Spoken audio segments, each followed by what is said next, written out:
I am the pretzel man. I am the one who pretzels.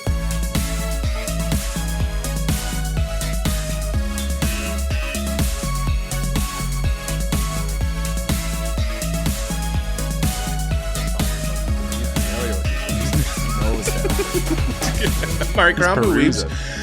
My name is Cole. His name is Mike. His name is Jay. We like anime, and this is episode 190 of AniPro. Oh my god, only 10 episodes left until our big 200th episode. This week's episode. We've surely planned for this. We've surely planned something for our 200th episode. We still got like 10 weeks. Still got 10 weeks. Well, we've got 9 weeks to plan something, and we will take all of those 9 weeks. We will plan it surely in week 9. This week's episode, we are reviewing the anime henceforth known as, what is it? BanG Dream. It's MyGo. Mm-hmm. Right? This is true. That's what it is. Yeah. Followed by 5 Okay, exclamation marks. Followed by 5 exclamation points. One for each of the members. Oh, spoilers, Mike. Yeah. Spoilers. What? I think we're also. I think it's probably a good idea to kind of maybe just decompress after Ai-Kon a little bit too. In the first half. That would be a good idea to talk about that. Yeah. Before we get into any of that, though, of course, I just do ask that you please subscribe. Please comment. Please come to our Discord. Links to everything is in the description down below. Of course. Now that all of that is out of the way, I turn to my friends, Mike and Jay. Both of you are my friends. There is no trick here this time. I'm talking about you two, Mike and Jay. Thanks, Cole. How are you doing, Michael? What's new with this guy? Yeah, the guy right here. The guy. North Face himself. We're all wearing hats this week. I didn't. That's interesting. Yeah. Hey, join the club. Join the club. Join the hat club. What's going on this week? I've been, as you can tell, again from like the past couple episodes, I've had just nothing in my backdrop, and it's because I'm in the process of moving. And oh boy, is the moving like soon? It's like next week we're doing the full like everything. So that's going to be interesting. It's going to be interesting having stuff to do with like a yard and all that. Mostly, I'm tired as always. I'm tired as always. Cool thing. I told you guys about this, not on the pod, I believe, but I bought a lawn tractor. Oh, yes. Which is like, I feel like that's like the suburban dad's dream is just buying like a nice lawn tractor, you know, like a lawnmower. Yeah. So as when I went there today to move stuff, because we're just like slowly moving everything in the weeks leading up to it. And I took her for a spin.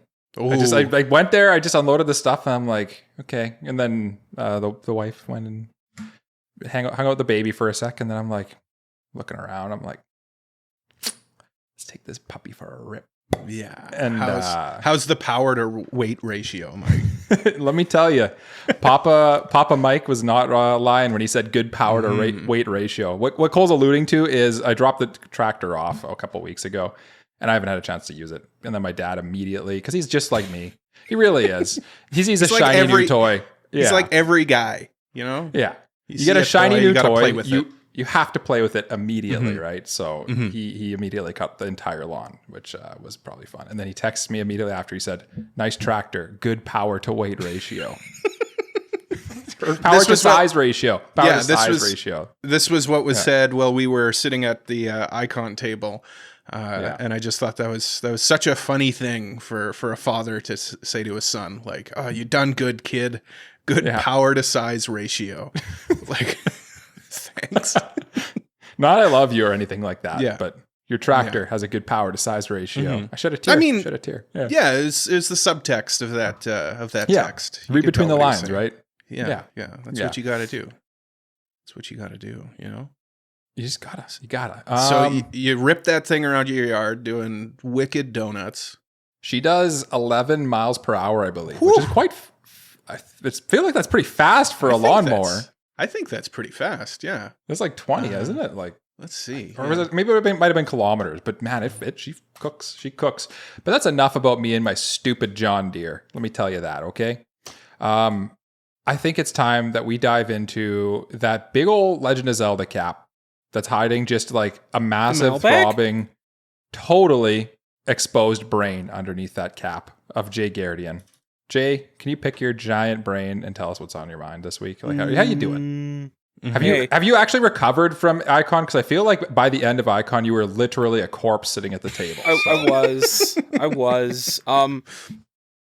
Yeah, I got home. I had a day off, and that day off was nice. That was a nice day off. A day off would be nice. Yes. And then I went straight back to work, and all that recovery went right out the window after 3 whole days of work. Yes, the grind never Welcome, stops. Jay. I'd like to say it gets better, but it don't. It doesn't. Yeah. Oh, I know it doesn't. I keep telling myself it will eventually, but no, I'm not there yet. I know. But I did want to talk about seasonal anime because I had been catching up on that when after coming back from the convention, and boy, there are a lot of good shows this season. There are a lot of good shows this season. I agree. Yeah. I watched what did I watch when I got back? I caught up on Takopi's Original Sin. Very good show. That's probably currently my show of the season. Not to play my hand, but it's so good. It's like probably I don't like to say the word perfect adaptation, but like it's a very, very well done adaptation of the source material. It's as close to perfect as you're willing to say. Yeah. It's as close which to is high perfect praise as you can possibly get. High praise from Jay. It seems to me like they went all in on doing like a very good adaptation, and like I'd be very disappointed if it wasn't, frankly, because like they chose to do the OVA or the ONA, I guess it's called now, route, and like not go for TV broadcast, and like they chose to do it like they're on their own terms, which to me just screams like this is going to be a good adaptation. So yeah. I'm looking forward to binging that one and feeling everything. I might end up doing that too, Cole, honestly, because I don't know. The longer I let it go, the more I'm like, I don't know though, guys. It's a pretty darn good show, and watching it every week has been very thrilling. Yeah, I know a lot of people are watching it like they'll watch an episode of Takopi and then they'll watch like one of like the comfy happy anime this season right after to like recover. That seems like that seems like a good move as well. That's the move, honestly. Yeah. That show is a lot. The best way I can describe it, and it's been described this way by many people, is this is the closest we'll get to a Oyasumi Pun Pun adaptation. Short of, hopefully, an Oyasumi Pun Pun adaptation. Hopefully, I can hope this existing opens the door for a Pun Pun adaptation, to be honest with you. It would have to be an OVA or a series of movies. Absolutely. Yes. Yeah. I could see them doing every volume being like a movie or an OVA. At the same time, I don't know if stuff like that could air on TV.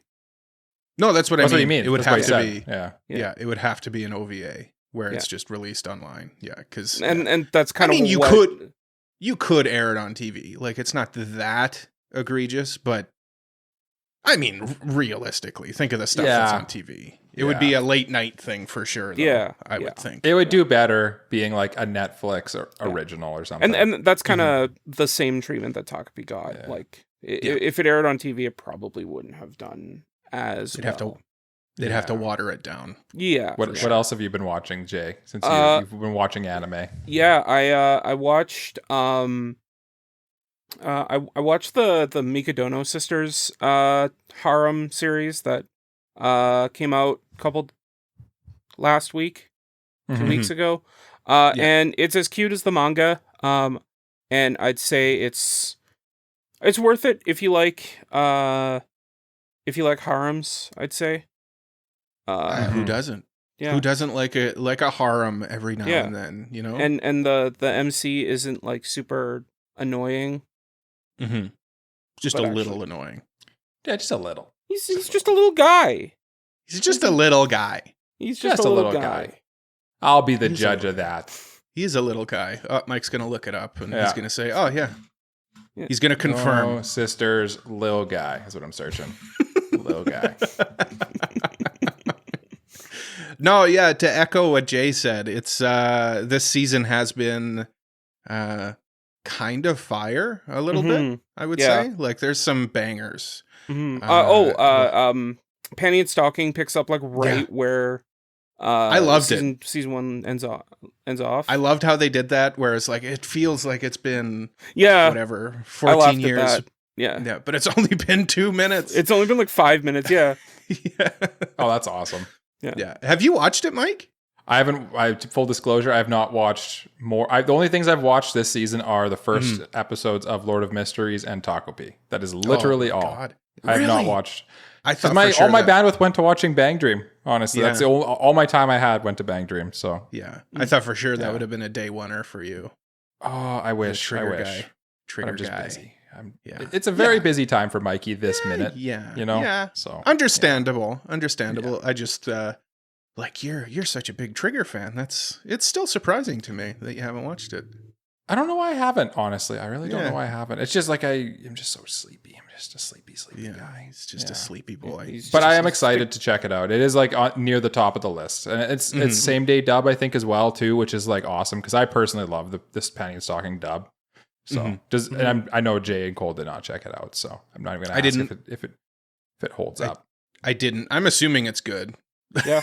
Because everybody always it's a completely new cast. So is it? Yeah. They completely for the dub? The cast. For the dub, yeah. Oh, interesting. For the sub too, or no? No. Sub's the exact same. Just the sub's the same cast. Okay. Yeah. Interesting. That might change things. That might change the dynamics a little bit. Yeah. Well, hopefully it's still up there. Yeah. But time will tell. Tune in next week where Mike gives us his detailed analysis. Honestly, actually, probably after. Oh no, never mind. No, it'll be like 2 weeks probably. Oh, and just one last quick thing before I move. Throw the ball over to Cole, whack him in the face with this bowling ball. Bochi the Witch is really good. The Secrets of the Silent Witch. Secrets of the Silent Witch, I think it's called. Bochi the Witch, essentially. Bochi the Witch, as we colloquially call it, is really good. Go watch it. It's Bochi, but she's a witch this time. Mike, it's made for us. You and me together at last. You got your Bochi, and I got my witch. It's a win-win. Yeah. I remember looking at this one in like the season when we were doing the seasonal stuff, and I remember being very sad that Jay took it. I think Jay took it. I did in the draft. It's mine. Yeah. By the way, my draft. See you later. I'm zooming to third place. By the way. Now, if only somebody was like running a live score every week, then I'm sure we Jay could know who's in the lead. I don't do it that often. I'll do it like every whenever I think of it. But like last. So Cole's like in first right now. Right now, I'm in second. Mike's in third. As of like 2 weeks into 2 weeks ago when I last did. Honestly, though, like the ratings don't change that much because a lot of people don't rate. Yeah, between now and when we calculate the ratings for the final time, I'm sure they won't change that much. Or maybe they will. Like, I was last season. I was in third for the entire duration of the season, and then I jumped to second. Okay. It was impressive. So, Jay's miraculous comeback from third. Yeah, maybe if we left it longer. Maybe if you ran the numbers now for last season, maybe you're in first now. No, maybe don't do it. Don't. He has. I won't. There were some seasons that like after like a couple days after I ran it, and I'd be in first, and I'd be like, damn it. But that's honestly that's one of the benefits of doing our seasonal awards later after the season ends, because then you get like a better, actual, more stable rating from it. Honestly. Well, all the shows will have ended, so most people will have like a final thought on the show. So, but before I derail this way too much for way too long, Cole, I know you have a lot to say. I know you have a lot on your mind. I do so have a lot to say. How many of them are horse girls? Many of them are horse girls. I'm going to try not to. I'm going to try not to do that. Wait, hold on, Cole. Can we just quickly, can we quickly rave? Like, Kita-san Black just came out in Umamusume. Yeah. And it's been just an absolute disaster. It's been a nightmare. It's been a nightmare. Gauntlet. So many dead carats on the ground. Oh, Oh my God. And nothing to show for it.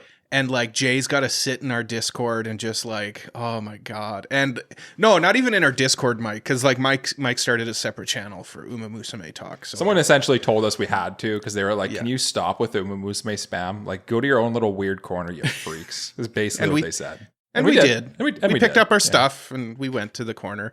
But Jay's got to sit there on our Instagram chat that we have privately and just be bombarded. Absolutely bombarded by. You're safe from it. I'm not. No. Jay's not safe. Jay's never safe.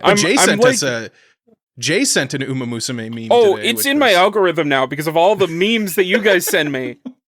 I mean, it's just out there. It's out there for sure. Yeah. I regret nothing. But yeah, Mike, rest in peace to your carats. Rest in peace to yours as well, my friend. Yours as well.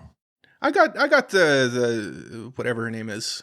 I saw you today, and you showed me like you literally just pulled it, so that was pretty cool. Yeah, I was hoping because Mike was. I saw Mike today doing a thing.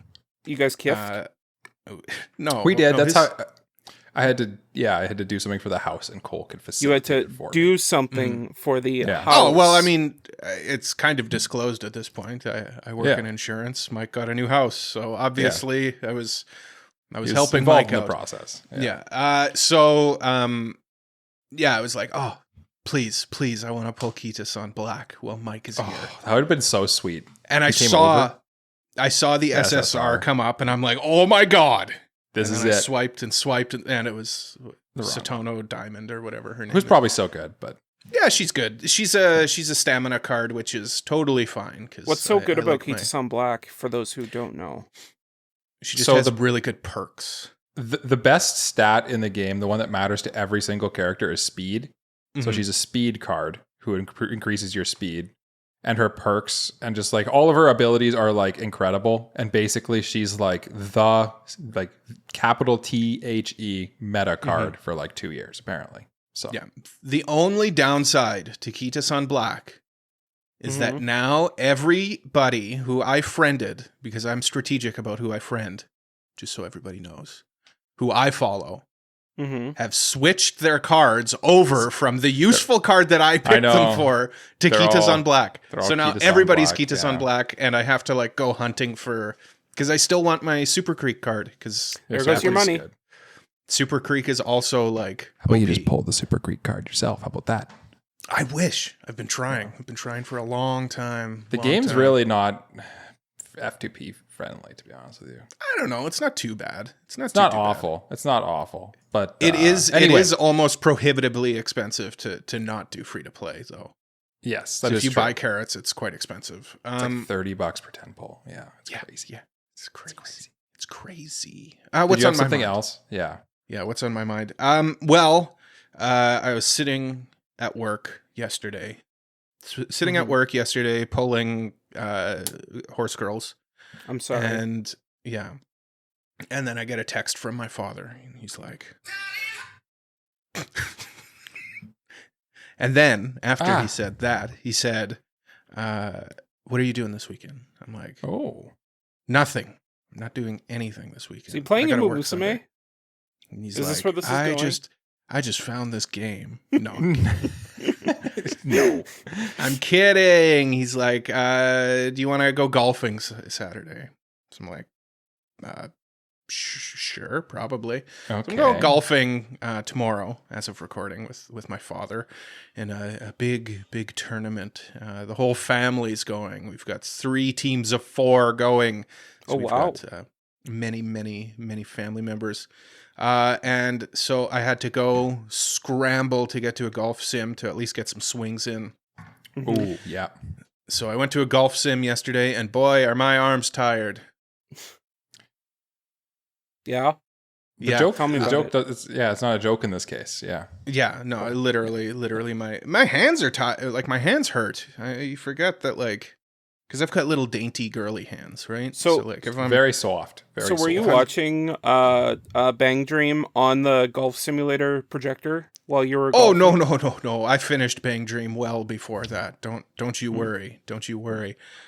So yeah, my hands are a little bit tired. We'll see how tomorrow goes. Thank God it's best ball. Thank God it's one of those Texas Scramble tournaments. So that's the way to I do it. I don't have to actually honestly. play golf.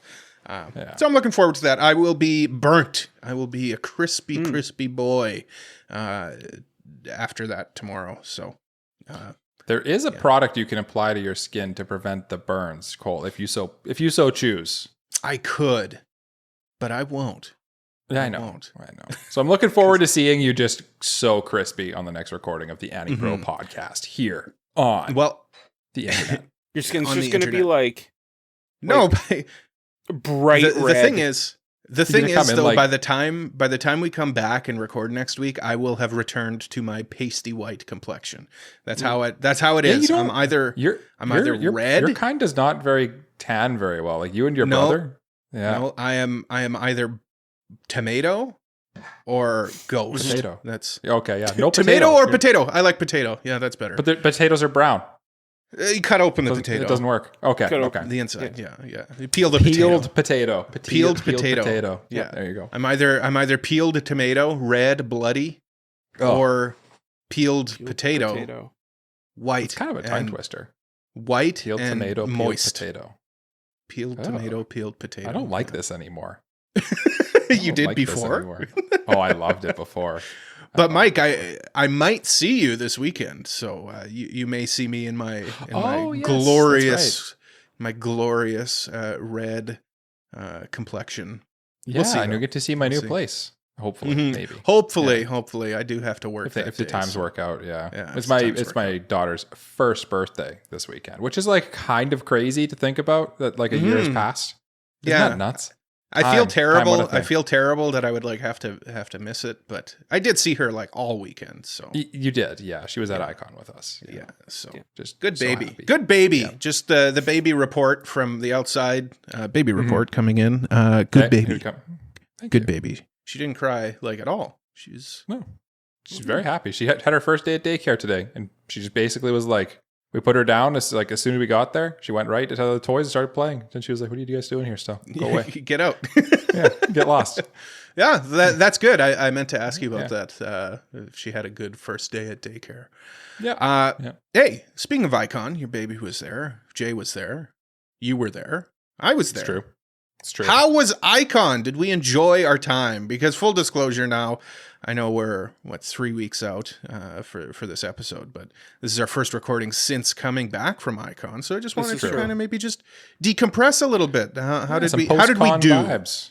How did we do at Ai-Kon? Yeah. Did we enjoy our time? And if you're watching this, stay tuned for next week because I think we're going to be reading your hot takes next week. Yes. We have plans for the hot takes, and I guess we're getting. Jay's revealed the thing here is we had it at our table. We were wise this year. Mm-hmm. One of us came up with the idea of what if we just give us your anime hot takes. And then good idea. Came up with right. Good idea, but great idea was this part here that Mike's about to disclose. Then another one of us had the idea to put that on a big poster board where people could put sticky notes with their hot takes on it. Now, I'm impartial in this one, but I would say probably the poster board is actually the better idea. Yeah, I agree. You know?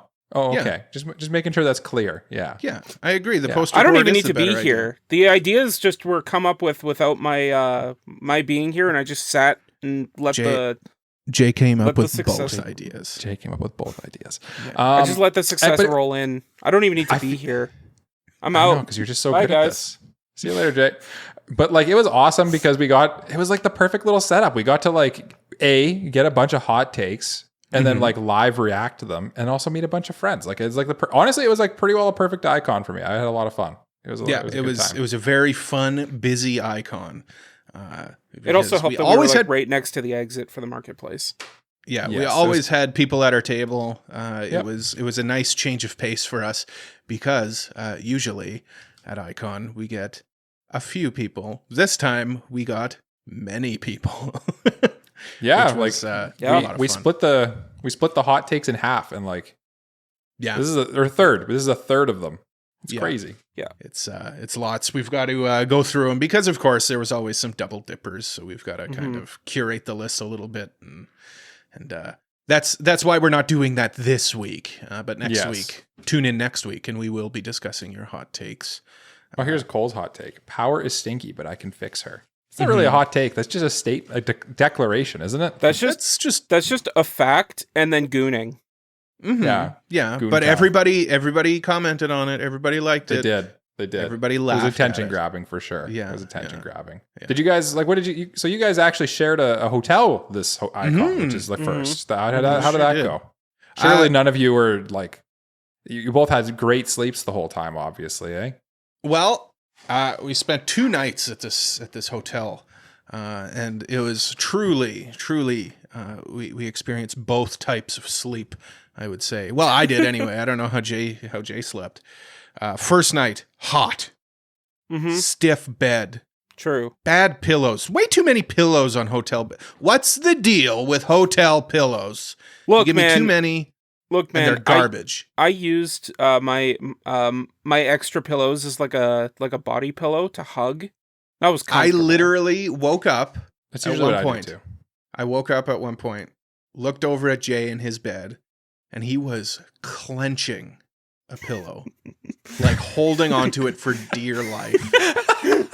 It was probably the most adorable thing I've ever seen. I feel like Jay would be an adorable sleeper. This is confirming. I just know he sleeps like a little baby. I just know he sleeps like a little baby. Sleeps like a little angry baby. He just just like a koala holding onto a tree, you know, like he's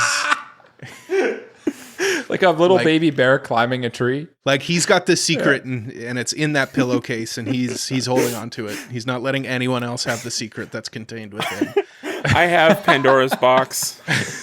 And it's in that pillow. And it's in that pillow. Yeah. And he doesn't want anyone to open it.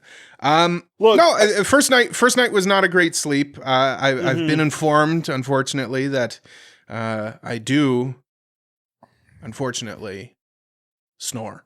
This is true. I A can confirm. disappointing fact that I learned about myself this weekend. But that's fine. Honestly, the weirdest... Oh, second night was great. I slept like an absolute... I was the baby in the second night. Probably because you were so tired after the... Like, I find if you have a bad sleep, the second sleep after that's usually... So tired. And I always forget that in a hotel room, you have to make sure that the air conditioning fan stays on all night. It's key. That's a good hack. It's a good hack. If it cuts in and out through the night, it wakes you up. Wakes you up too much. So and that it was also drowns out the noise a little bit. It's kind of a noise machine too at the same time. Yeah. So that was that. Second night was great. The weirdest thing about it, and I told Mike about it, and he's like, "Oh, that's not that weird." But I just wanted to say this to everybody. Oh yes, Our shower, Jay. Did you notice this? What did I notice? Did you notice that our shower did not have a shower door on it? Wait, it didn't? Yeah, there was no shower door. It was just an open, like you were just open to the elements. Jay could just see my meat dangling. The bathroom had a door. Just the shower did not. So there was a door on the bathroom? Jay's like, close the door. So the door did, or the bathroom did have a door, but it didn't have a lock. It didn't have a lock. So why would you need a lock? Well, yeah, that is true. Hotel. It was just Jay and I. So it was like, I sat him down in the cuck chair. And I'm like, Jay, course. They always have the cuck chair. Yeah, Jay, you listen to me. If that and then door I is leaned closed, back in the cuck chair and almost fell. He almost fell multiple times. Is it Jay? You almost did a mic on the podcast. Yeah. Yeah. Jay, here's rule number 1 about this hotel room. As soon as I saw it was a sliding door, I said, if this door is closed, it is locked. You're not allowed in here. Yeah. No matter what you hear. No matter what noises you hear coming out of the bathroom. Oh, I woke up Saturday morning and Cole was screaming in the bathroom and I was like, he told me the door is not to be opened. I was screaming. I was like, Jay, come in, help me, Jay, please. This is not a test. I said, and you know what? He passed. He did pass the test. Yeah, he passed the test. This is true. Can't fool Jay. Can't fool Jay. No. But no, it was a good move. I think as we were leaving, I said, Jay, We're doing that again. It was a fun time to have the hotel room. Yeah. Ai-Kon itself was good though. Bought some stuff. Bought a very expensive Bocchi the Rock figure, who's right up as here. you do. As you do. We all spent copious amounts of money at Ai-Kon, I think, this year. Yeah. But I mean, hey, it's Ai-Kon. Yeah, you got to do. It's anime convention. You have to spend money. It's you have to buy something kind of silly. But and like I bought mine on the last day when things were like figures were half off. Yeah, that's a crazy deal. Yeah. I got this one on the last day, and it was like $15. Yeah, that's crazy. Yeah, I got two of the. I got the Attack on Titan. I forget what they're called, but there's like it's Aaron and his Attack Titan and the Armored Titan, and they're both like holding pitchers of ale, and they're like actually pretty big figures too. And I think they're pop-up parades. They're just pop-up big. parades. Yeah, they're the pop-up parade. They're almost not XLs, but Titanic-sized figures. Oh, he did it. He did it. But yeah, they're big. And then I also got a Ken Kaneki like actual scale figure, like a 1/8 scale figure. Which as soon as you see like that it's a real 2 scale figure, you know it's a higher quality. It's a higher tier over the pop-up parades and stuff, and it's a very nice figure. That was a nice figure. Yeah, that was a very nice figure. A lot of people came by the table asking to purchase that figure. Yeah, there were a few. Yeah. That is one thing where because we put figures on the table just to have something. Just decoration. People come up and they're like, "How much is this?" It's like, we're not selling them. Yeah. We can't sell them. Silly guy. Speaking of people who are coming up, oh man, they came up. They're like, "Oh my god. It's Gold Ship. She's the best one." And this is not true. I said that's true. No, Jay bought an Ogre Cap figure, but almost didn't buy the Ogre Cap figure as the fool Jay sometimes is. Well, see, here's the thing. I was like, well, what if they have an Ogre Cap figure the next day, and it's an even nicer figure? Why would they? Right. Well, because like I bought it on Friday, right? And I figured, well, obviously they're going to save their best products for Saturday. Because that's the big day that everyone comes in. So that's when... Yeah. True. So like, but then why would Ogre Cat be there? Because she's the best Umamusume girl. Man, lots of air horns on this episode. Yeah. No, honestly, if you didn't buy it, Jace, it would have been gone. It would have been gone for sure. Because I didn't see another the entire convention. Yeah. I was right to buy it. So Cole did save you. Cole saved you. You guys used a lot of...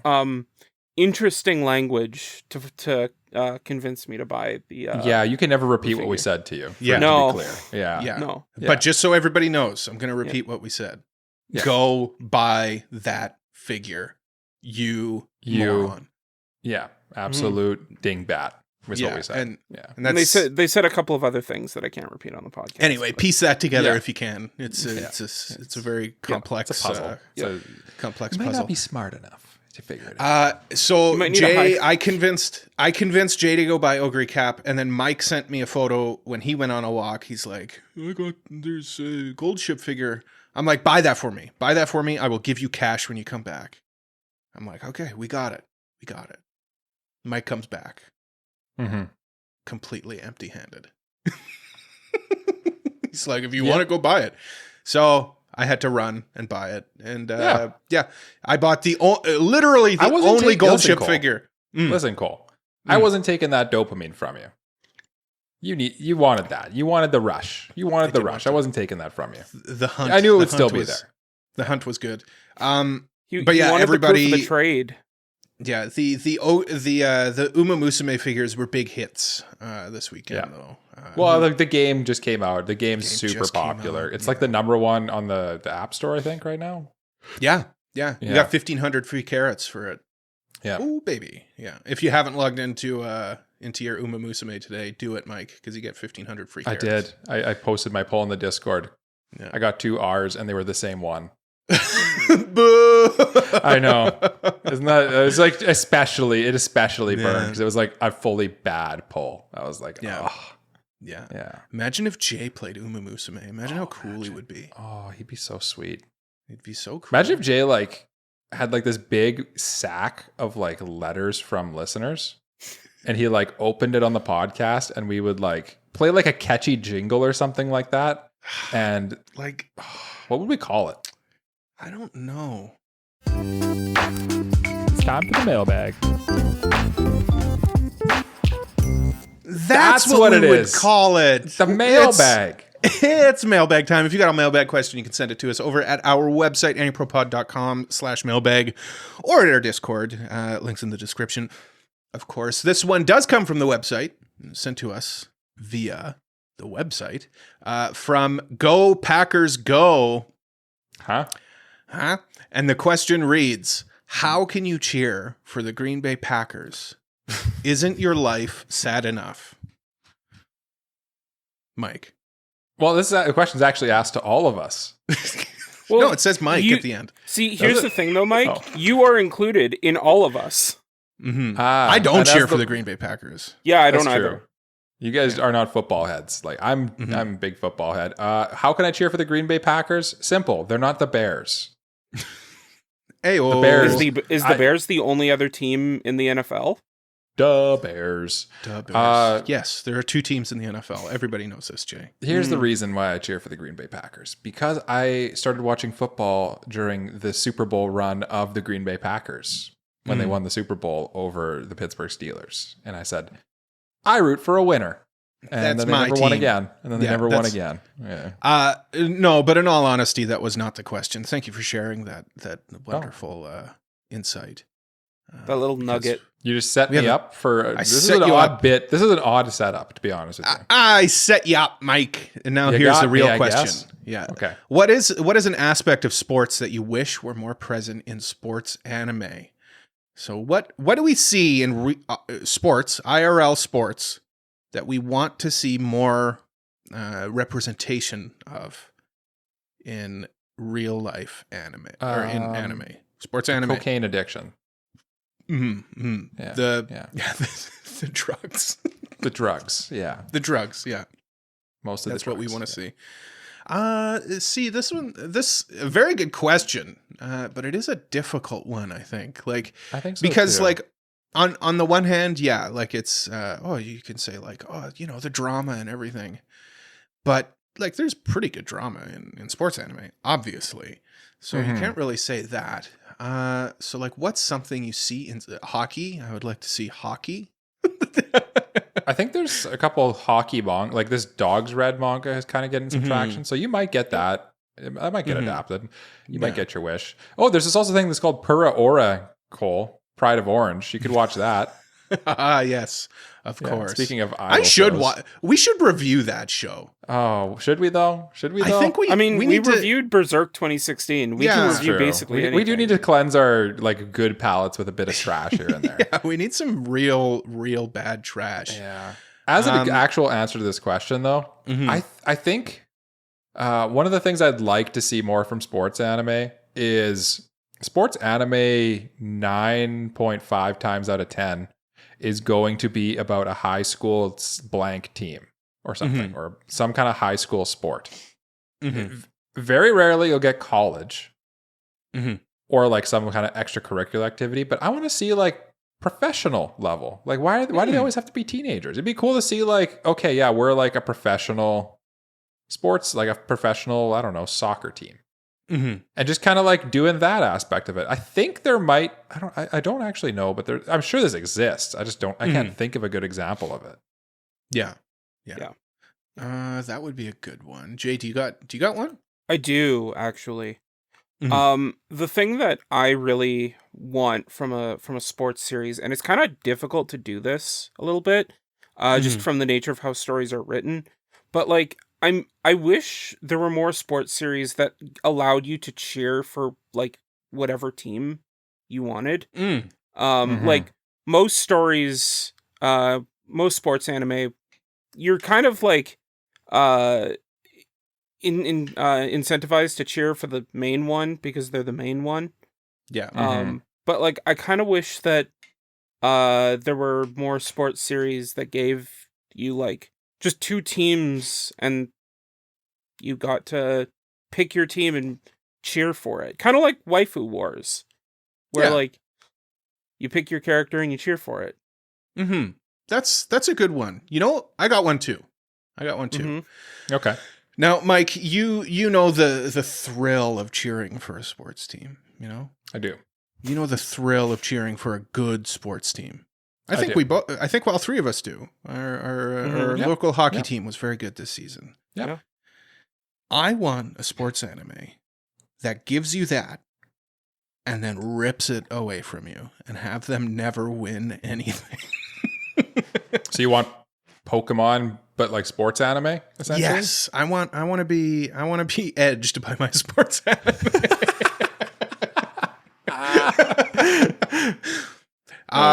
But in all seriousness, I hear what you're like saying, that. though. That is a very cathartic like experience. Cathartic in a bad way. I mean, where you have such high hopes, and then to be dashed, and then eventually they do win, and it's very very exciting. Like Ash in Pokemon, I think would be a good comparison. But like an actual sports team, like a baseball team or something. Yeah, I think would be.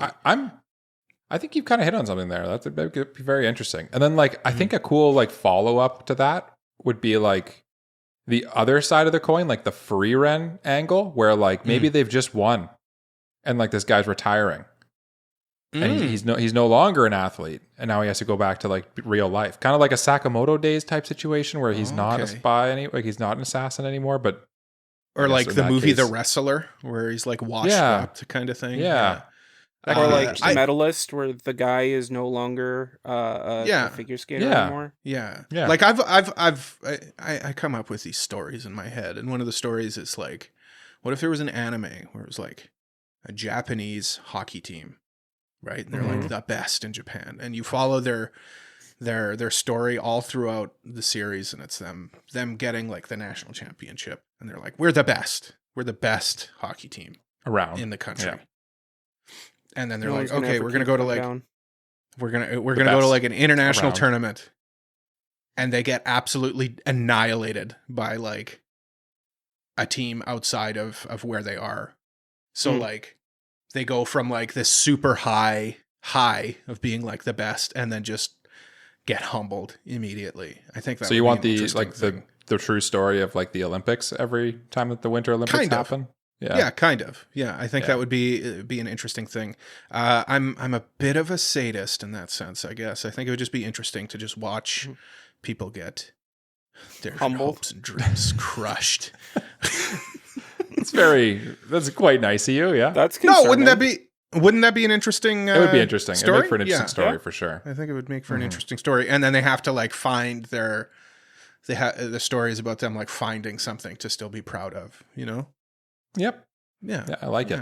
Yeah. I've got ideas. You got good ideas. You should write them down. You should write a book. You should write a book. Get your crayons. Get your notepad out. Go hunting for clues and write a book. With a dog named Blue. With a blue dog. Yeah. Yeah. Anyway, I think that's it for the first half. We did everything we wanted to do. We talked about what was on our mind. Yep. We talked about Ai-Kon. Cole's checking off in his book with his crayon right now. He just drew a square and he just checked it. Yeah. Now we got to go to our thinking chair. And now we got to go to our thinking chair for a few minutes, and then when we come back from our thinking chairs, we're going to be reviewing BanG Dream. It's MyGo. This one's a real thinker, so we gotta contemplate what we actually think of this. I got to go change my hat into my thinking hat, which also looks like this hat. But it's different, I swear. You'll see. It just has a post-it note over top it saying "thinking." It has probes that are digging gently into my frontal cortex. Yeah.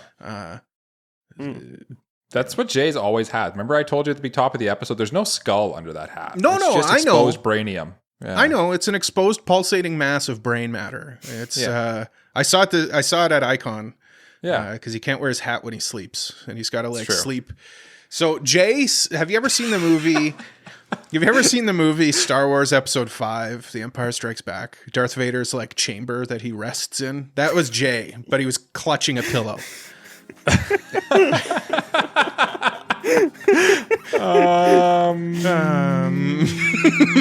Break.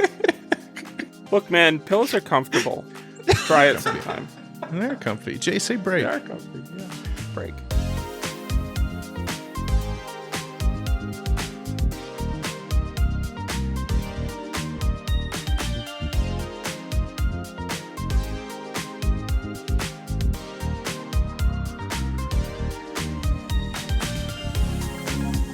Hey, it's me. I'm taking over the podcast this week, like we always knew I would, to promote, well, AniPro. If you've been enjoying what you've seen so far and want to see more of us, consider supporting us on Patreon, where you get access to new episodes before anyone else, monthly bonus episodes exclusive to our Patreon, your mailbag questions getting pushed to the front of the line so we'll answer them sooner, and extra votes in our Listener's Choice review polls. But I get it. Not all of you are in a position to support us financially, but you still want to show your support. And I'm happy to say that you still can. Rating us 5 stars on Spotify or Apple Podcasts helps other potential listeners find us easier. And joining our Discord server is a great way to interact with the hosts more intimately than ever before, or other listeners like you. So what are you waiting for? Support AniPro today, join the community, and remember, keep on keeping on. Whatever. Let's just get back to the episode.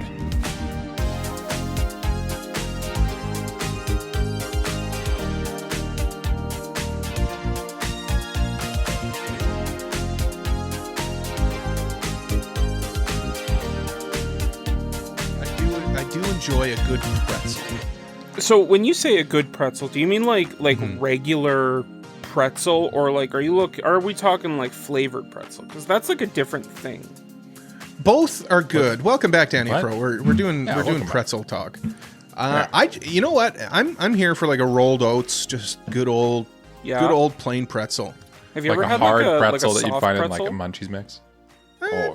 I've had a soft pretzel, I think, once or twice in my life. Never Which had are a soft fine, but pretzel. like that's a whole other thing. That's more like a bagel than a pretzel. Yeah. Mm-hmm. Yeah, go buy me like a snack mix, and people pick out the pretzels and they throw them away. Not me. I am the pretzel man. I am the one who pretzels. Jay, do you enjoy a good pretzel, or I are do. you?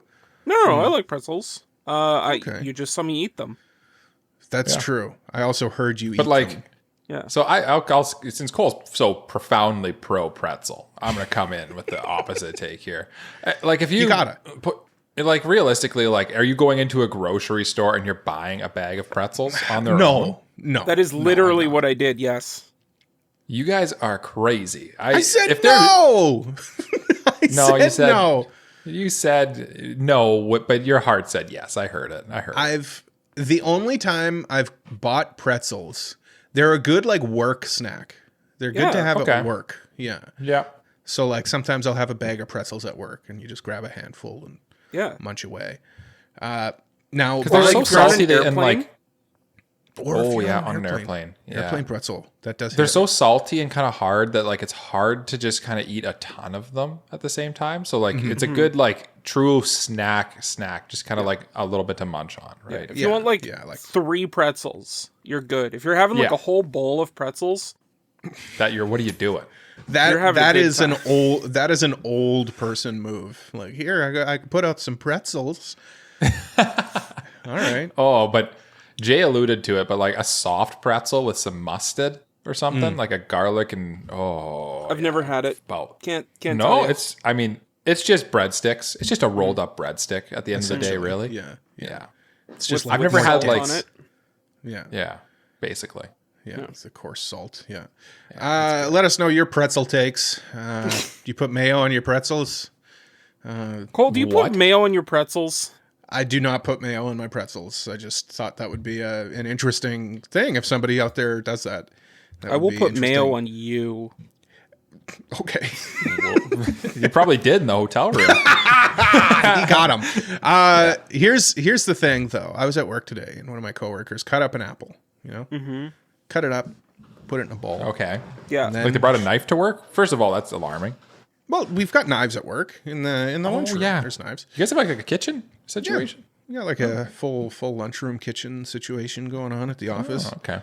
Yeah. Cut up the apple, put it in a bowl. I'm like, oh, great, having a nice little apple snack. Grabs the salt and pepper shakers and puts salt and pepper on her apples. Excuse me? And then does she dip it in What? mayo? No, she does not dip it in mayo. That would be something else. That's a step too far, Jay. Yeah. The salt and pepper is already And a then step like too mix far. like ketchup and mustard and then dip it in that. What is happening? Jay, your What is culinary ideas know no bound. But Look, don't knock it till you try it. It was interesting, I will but knock like that before people I try put salt on their watermelon, so I'm like, well, I've heard of people Yeah. putting like salt on sweet things to like Yeah. enhance the sweetness. So in the end, kind of an odd thing, but then like if you think about it, maybe it's good. Maybe it's good. I don't know. Yeah. You know what else may be good? What's that? This anime that we watched. The alleged anime that we might have watched. The alleged anime that we allegedly watched. Surely we watched it, though. Surely we watched it. Well, And two don't of us call me. absolutely did, and one might have. Who's the one? Who's the one? You find out later. What did we watch, Mike? We watched Bang Dream. It's MyGo. It's MyGo. With 5 exclamation marks. With 5 exclamation marks. What is that anime, Mike? This was your anime that you selected out of all of the anime in the world that you could have selected. Yep. You said to me and Jay, I want to watch this anime. I did. I did say that. And before I get into it, I will say we're not really going to spoil much here. There's not a lot to spoil, so don't worry about that. Bang Dream, It's MyGo is kind of it's sort of like a reboot of the Bang Dream franchise in a way. They basically took the well-established, like Bang Dream's known for a few things. One, idols, obviously. It's idol shows. So every season's usually like some kind of band. Like a single band will be the focus of that season, from what I understand. The other thing they're really known for is they always have like this 3D CG aesthetic that kind of, we'll get into that. That's definitely a polarizing part about it. And this one was sort of they sort of built it up kind of like Star Wars or Jurassic Park, where they sort of like, they made the main property too big and daunting to get into. So they kind of made this one like, let's get a fresh start, but we'll still reference the old stuff. And let's take it in more of a serious tone instead of being just kind of fun, girls doing fun, cute songs and singing and dancing. This one's a little more dramatic, a lot more dramatic. It leans heavily into the drama genre. And basically, the other cool thing with this, it's like a true mix. I saw a thing online that actually like business schools in Japan will use Bang Dream as like an example of like a perfect mixed media franchise, because they have the animes, they have the game that is also like a cash maker. And then they also have like, people will go to like actual concerts where like the actresses will put on like a real show, and like it's like a full, like everything fully integrated and it all works. So I thought it would be cool to check it out and kind of dive into a little bit of this world that none of us, I don't think, knew much about, to be honest with you. No, I knew nothing about Bang Dream. So this was I knew about idol interesting culture, experience. but I've never seen Bang Dream. Just Love Live. Okay. I feel like Love Live's probably pretty similar. It's pretty much the exact same thing. Yeah. Yeah. This one specifically, this anime, It's MyGo. They do explain the name, by the way. It's at a certain point. It does have a meaning. It's just, basically, there's these girls who were in a band, but the band broke up. And now they're dealing with that in different ways. And there's this other girl who kind of comes to their school and sort of like gets them to create a band. But obviously the members that she's trying to form the band with all have varying levels and different like There's a lot of baggage angles left like over they've from different kinds of baggage and different degrees of baggage that they're carrying with them into this new band. And basically drama and plot and craziness ensues. It simultaneously is very over dramatic and also still kind of grounded in reality a lot of the time. So that was an interesting line that it rode, but we will get into a lot more of that. The first thing that we're going to talk about, though, now that I've kind of explained the concept of what we're reviewing, It's 13 episodes on Crunchyroll. If you haven't seen it and you want to watch it, it's very accessible, very easy to watch. No dub though, no dub. Because a dub would be very hard to do. I think a dub would be difficult. K-On could do it because it was perfectly. The K-On dub is perfectly cast. Let me just say, but I think that was kind of a once in a lifetime thing that worked. Music anime is tough because you got to find somebody who sounds like the Japanese voice actor and everything. And all of these girls don't really have like cutesy voices. Like they all sound like pretty normal people. They're not like putting on a voice. I think they often get like musicians first and then to basically turn them into voice actors for the show is kind of the impression I get from the Bang Dream franchise, which I think is probably a good move for this case. Yeah. Yeah. Because they do put on performances, which is an interesting aspect of Bang Dream. But Mike, lead us in this discussion.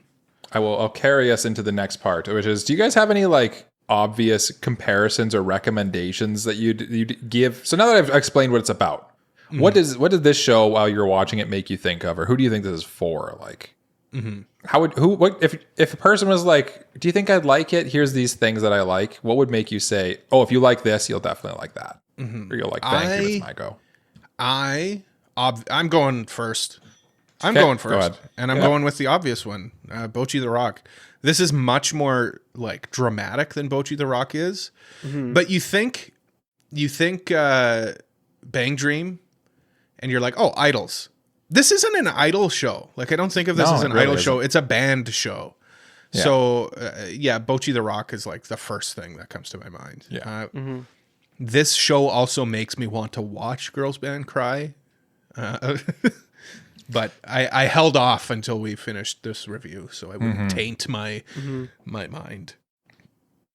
Jay, do you have anything that reminded you of? So the first thing that came to mind while I was watching it was just like, if you like idol shows like Bang Dream or like Love Live, I think that you would like this as kind of like a bucking of the trend, doing something different but still having kind of the same formula, but a different recipe, I guess is the way I'd put it.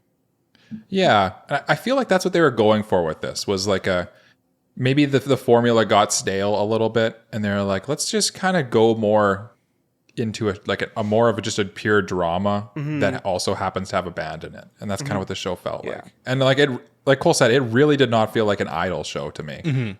Yeah. It had like roots of an idol show in there, I think. For me at least. But like it's kind of something that like you really need to dig deep for. Yeah. It kind of reminded me at times a little bit of Kids on the Slope, which we just recently reviewed. Okay. Because it kind of has a similar like melodrama to it that I feel like is aligned, and it also is more about the music than. It's kind of like a drama with music involved, which I feel like is what this one's kind of like, you know? I like that. Yeah. I like that take because it really goes to show like, because your initial thought is, okay, it's idol. I've seen idol stuff, and it's that's what I thought when I went into this for sure. Jay mentioned the bucking the trend thing, and that's something I would probably say to somebody is like it's really not what you're probably thinking it is. Yeah. But I think at the same time, like if you're into the thing, it's still an interesting take on that genre that I like idol fans would be all over it, and I think they were when this came out. Yeah. And part of why I like suggested this one as a review too is because I just saw the one that caught my attention was Av Mujica, which is the sequel to this. And by the way, very direct sequel. You have to watch the first season before you watch the second season. Yeah. I just saw it was so highly praised and rated that I was just kind of like looking from the outside. I'm like, what's going on over there? Yeah. They seem to be having a lot of fun. Yeah. And did we have fun is probably what we'll be answering here. I had another in the course of this episode. I had another recommendation that came to mind while we were talking. Yeah, let her rock. Oshinoko a little bit, where it's like it's an idol thing. Okay.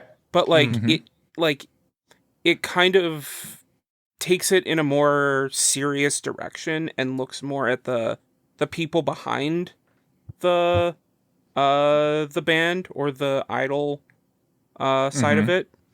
So that's a good not take. the same murder mystery kind of thing, but drama though. Yeah. With a hint of idol stuff. Yeah. And I'm just gonna say it. I'm just gonna say it because it's very similar in terms of it's this huge multimedia thing. With perfectly integrated. No, you know what I mean though. Like it's Umamusume is what I'm saying. Very similar like types of releases. Like it's an idol show, but it's not really an idol show. It's got all of this stuff if you want to get deeper into it.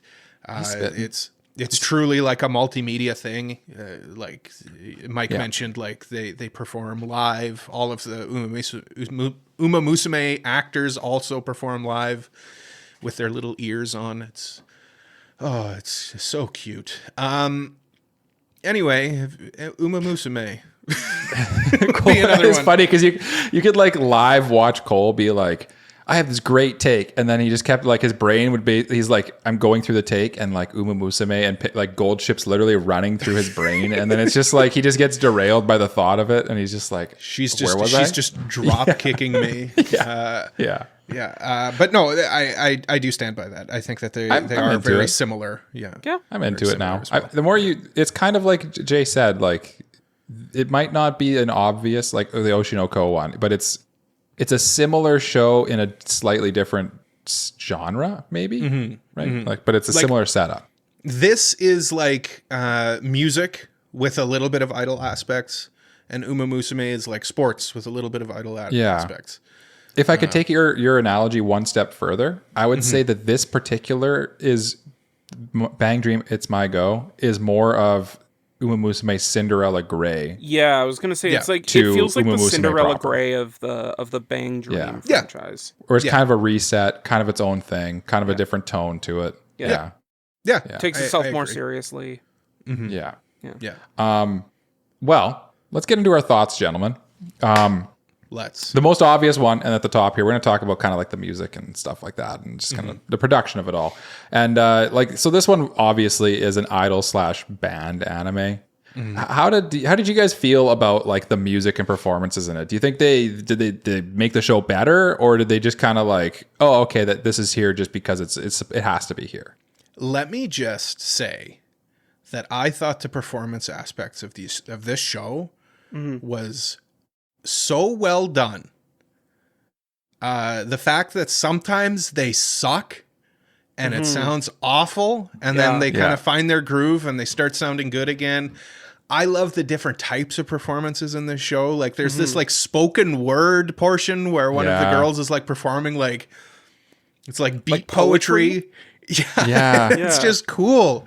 I really, really liked the musicianship in this show. I thought it was one of the most unique aspects of the show and some of the most unique uses of music that I've seen. Because like you watch K-On! And you watch like Bocchi the Rock, and they're always just like kind of good. Yeah. Where this one, like you can kind of tell like if they're not feeling it, it sounds like they're not feeling it. Yeah, like they clearly get better over the course of the show. Like there's even this one part where like they start playing and then they go, hold on, we're gonna start that over again. Perfect. Like, which I loved. That was so cool. Like Mike, you and I were in a band in high school. Like that would happen. Like, oh sorry, because you just be like, we're just gonna restart. We're just sorry. Can we just start one more time? It was perfect. And like it was their first show. Of course they're gonna suck. I will say there are like. So like we're kind of diving into the musicianship a little bit, and as Cole alluded to, Cole and I both played in a band together. Cole's more of a musician than I am. If I had to rank us on a spectrum of musicians, Cole, then me quite a bit below him, and then Jay somewhere just a little bit below me. I'd put.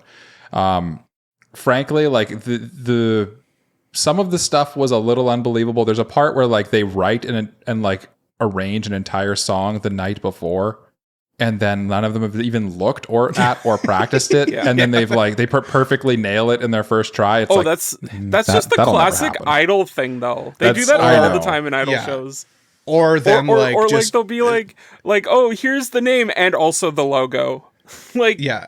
Or one of my favorite things was they play this terrific song on stage, and they just made it up on stage. Yeah. Like they were like, oh, we should play that again. I have no idea. I have no idea what I played. Yeah. Did I play a song? That was a fever but it's drop. like I've jammed, I've improv'd with people before, and improv and jamming is usually 20 minutes of noodling. It does not sound like a real song. No. But because you can't, I get it. You can't. You have to suspend a little bit of disbelief for this one, I'd say. But like, it was cool one of those seeing. Things. Yeah. I do appreciate, as someone who plays the guitar and such, I do appreciate the fact that because it's the 3D CG and it's probably a little bit like they have like they have like reference footage that they track it to. I really appreciated actually seeing the proper fingerings and proper like they are actually playing these instruments in the anime, which is very nice to see. One of my favorite things in music animes is how they all talk about how hard the F chord is. And yes, it truly is. It really is. Like there was a scene where she's trying to play an F sharp chord, and I was like, I hear you, dog. I got big hands, and that's not easy. And you have tiny little schoolgirl hands, and it would be impossible. I'm just gonna derail this a little bit because I'm kind of curious about what you guys thought of like the music side of it. What was your favorite song that they played? Did you have a favorite song? I did. Mine's easy. It's the one where they, I think it's like in episode 7 or something like that, where she's kind of like facing backwards towards the crew. I don't remember what the songs are called for full reference. But she's like, she's basically talking to her band, but like saying the lyrics. And it's very like post-hardcore, like grungy style, where she's kind of just like saying how she like really regrets this and how she really basically like pouring her feelings out in this like super impassionate speech. And then like when it gets to like the swell of the chorus, all of a sudden it's like, no, we're singing. This is a song. That's and it's like, honestly, that was my favorite one too. And that's the one that I was referencing where they're just like jamming. And they're all bawling. They're all crying on stage and everything. Both that was the pinnacle for sure. An impactful song, and I thought that was like just a good, cool song too. Because it was like that. It was like that Midwestern emo meme. Yeah. Jay, what was yours? What was yours? I liked the one, like the slower one that was kind of from their old band. The one that they the one that they played from their old band there? Yeah. Haru Hikage or something? Yeah. Okay. That one. And then I also like the Ave Mujica song at the end. Oh. I feel like, Jay, you'd really like... I watched 2 episodes of Ave Mujica. I feel like you'd really like it. Oh, I've got thoughts that last song. Yeah, I've got thoughts. We'll get into it. I've got thoughts on Ave Mujica. The Ave Mujica song at the very end was like, this is a flippin' good song. It's a real... very like, theatrical. Yeah, like when I heard that song, I was like, oh, this is a song I'd like put on my Spotify. Yeah, honestly though. It's like an old Yes song or something. Like it's almost proggy. Yeah. It's very like they're in these costumes and it's very it's crazy. Prog metal-y. Anyway, the music's good in this, obviously. We've talked about the musicianship. The cool thing is they use like actual guitars too. I'm sure Cole noticed a lot of cool gear in it. Yes, I did. The main thing I noticed was everybody uses EMP guitars, which is like, when do you ever see anyone playing an EMP guitar? That's so... When they sponsor the anime, I'm assuming. When they sponsor the anime. EMP and Schecter guitars. Yeah. You always see Gibsons, you always see Fenders in shows like this, and it's very, very out of left field. Not everything. The one thing I thought funny too, Cole, and I'm sure you can kind of relate with this as like a guitar player, is like there's a scene where one of the characters goes to the music store, goes to the guitar store, and buys a pedal board with all pedals attached. That pedal board would be like $2,000. And she just walks in as a high school girl and be like, I want a pedal board and an amp. And she buys like, you know what? I don't even know what amp she bought, but like the amps they use too are like these super expensive boutique amps. Like all of the gear is like, I'm downstairs. I'm playing with junk. absolute garbage. And I've been You're playing like Luke music since high Skywalker school. going, that's a piece of junk. What is this piece of junk? And these girls, these high school girls, all got these like wicked instruments. Yeah, we're talking. We're talking. My favorite one was probably the white-haired girl with the heterochromia. She had also my favorite name for a guitar, the ESP Potbelly. It's like a double cut. That's sweet. Yeah. It was a sweet guitar, and it was all like weathered and everything too. Ooh. If you're a gear nerd, you'll like this one too, like me. Insane amps and everything. That not girl's super expensive.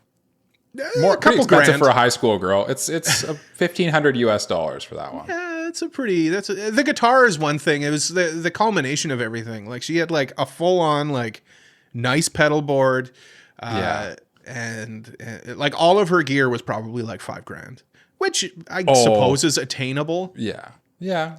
Especially because she had kind of reasons that were kind of unveiled in the plot why she would be so into music. But like so the songs are really good. The gear's cool. I think we kind of agree that the concept of this is pretty cool. Did anything of this, so this is obviously the multimedia franchise, right? Mm-hmm. Did anything about this one season that we've watched of Bang Dream here make you want to check out some of the other forms of media, like the game, the live concerts, anything like that? Did it succeed in its mission is essentially what this question is asking.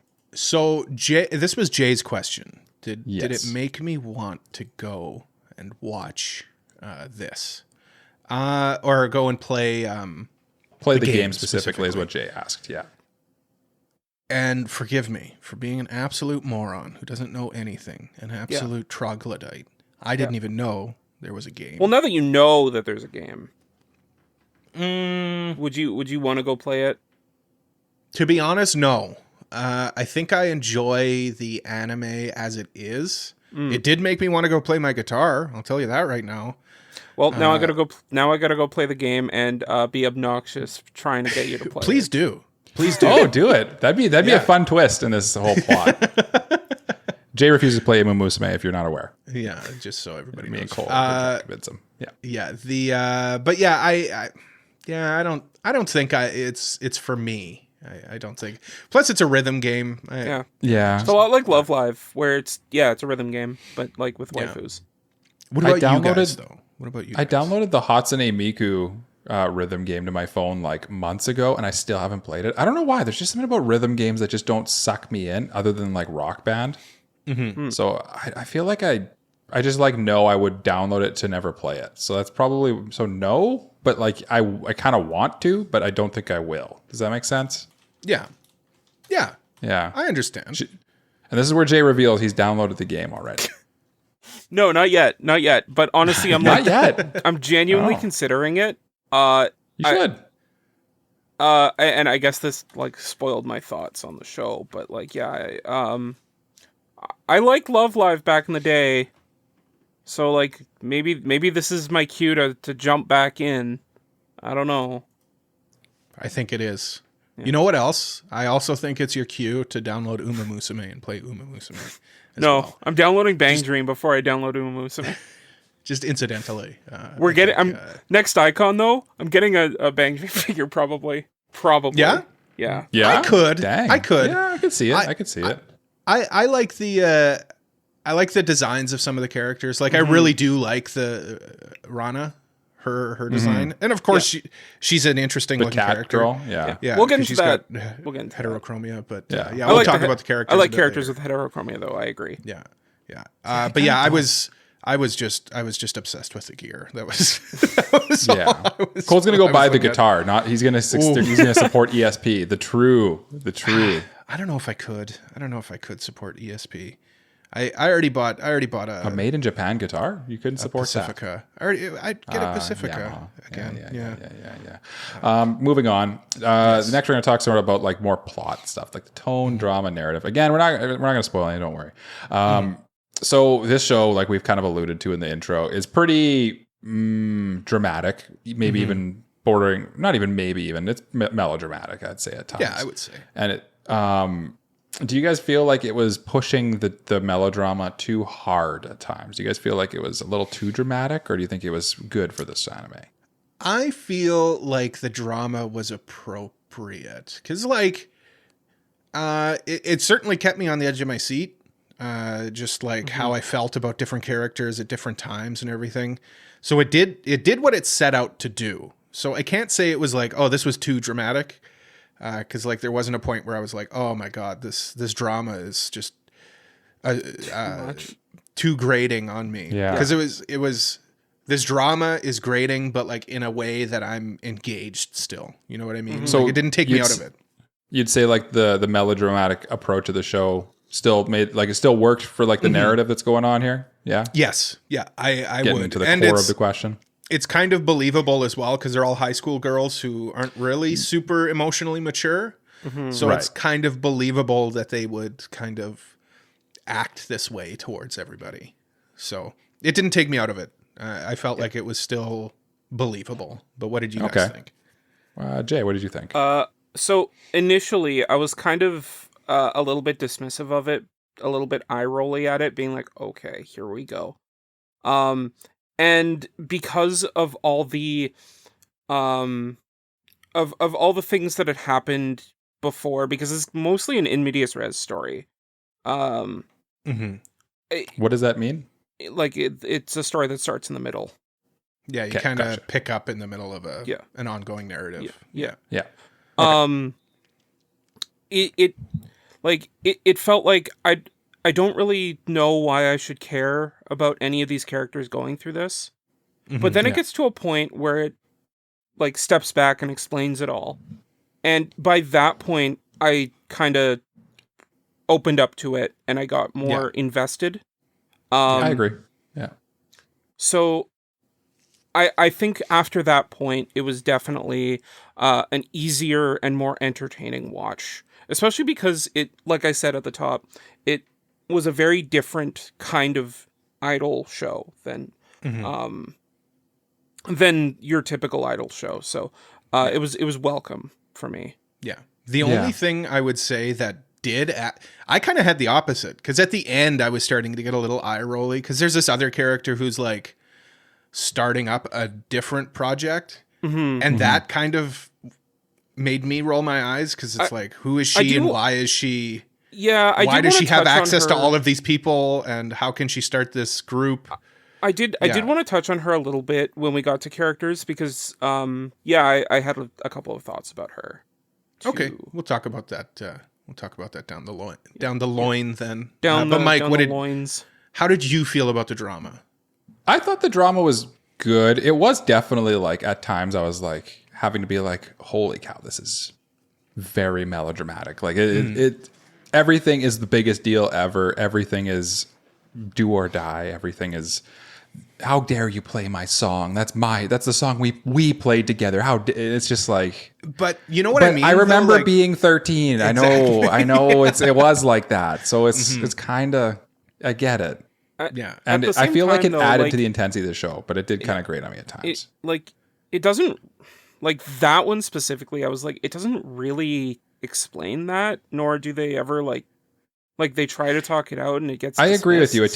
It didn't give you a good reason to care about the old band, really.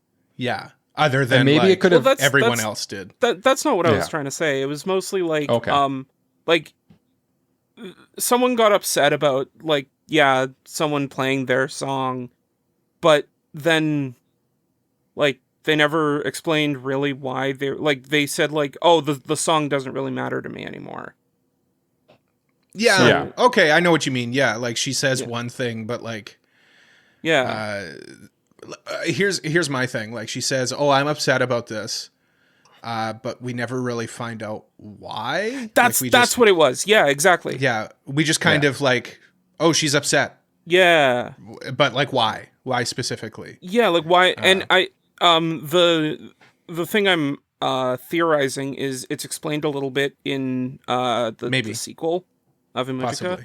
I suspect because it follows that character. So yeah.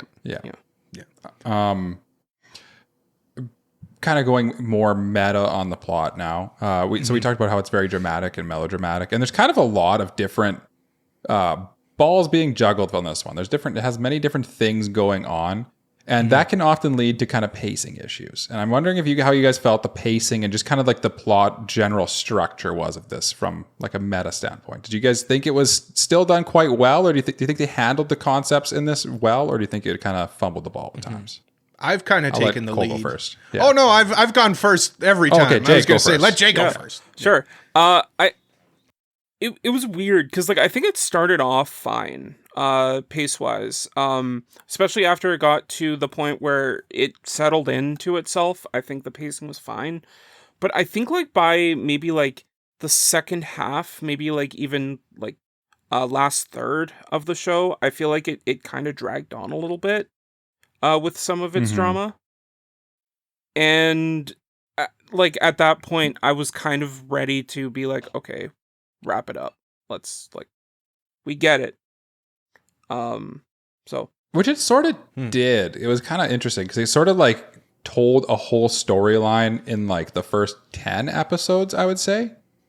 And then it sort of went into like basically a prequel for the second season for the last 3 episodes. A little bit. Kind of. I mean, the last episode was literally just like, a backdoor pilot for Ave Mujica.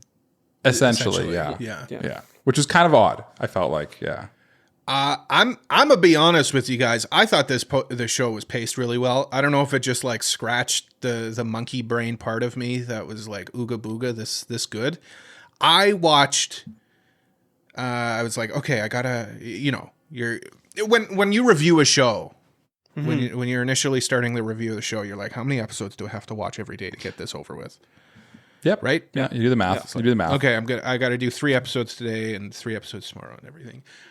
I binged the whole. I'm curious. I binged it. How long? I binged it. How long do you calculate 3 episodes takes you? I would say an hour. About an hour and a half ish. Okay. An hour and a half. Yeah. Because I skip the OPED usually, so that speeds things up. OPED on this one too. Yeah, I skipped them as well. I also they're pretty. They're pretty mid on this one. The OP is like just kind of a music video of them singing a song, and the ED is just a slideshow. Yeah. Yes.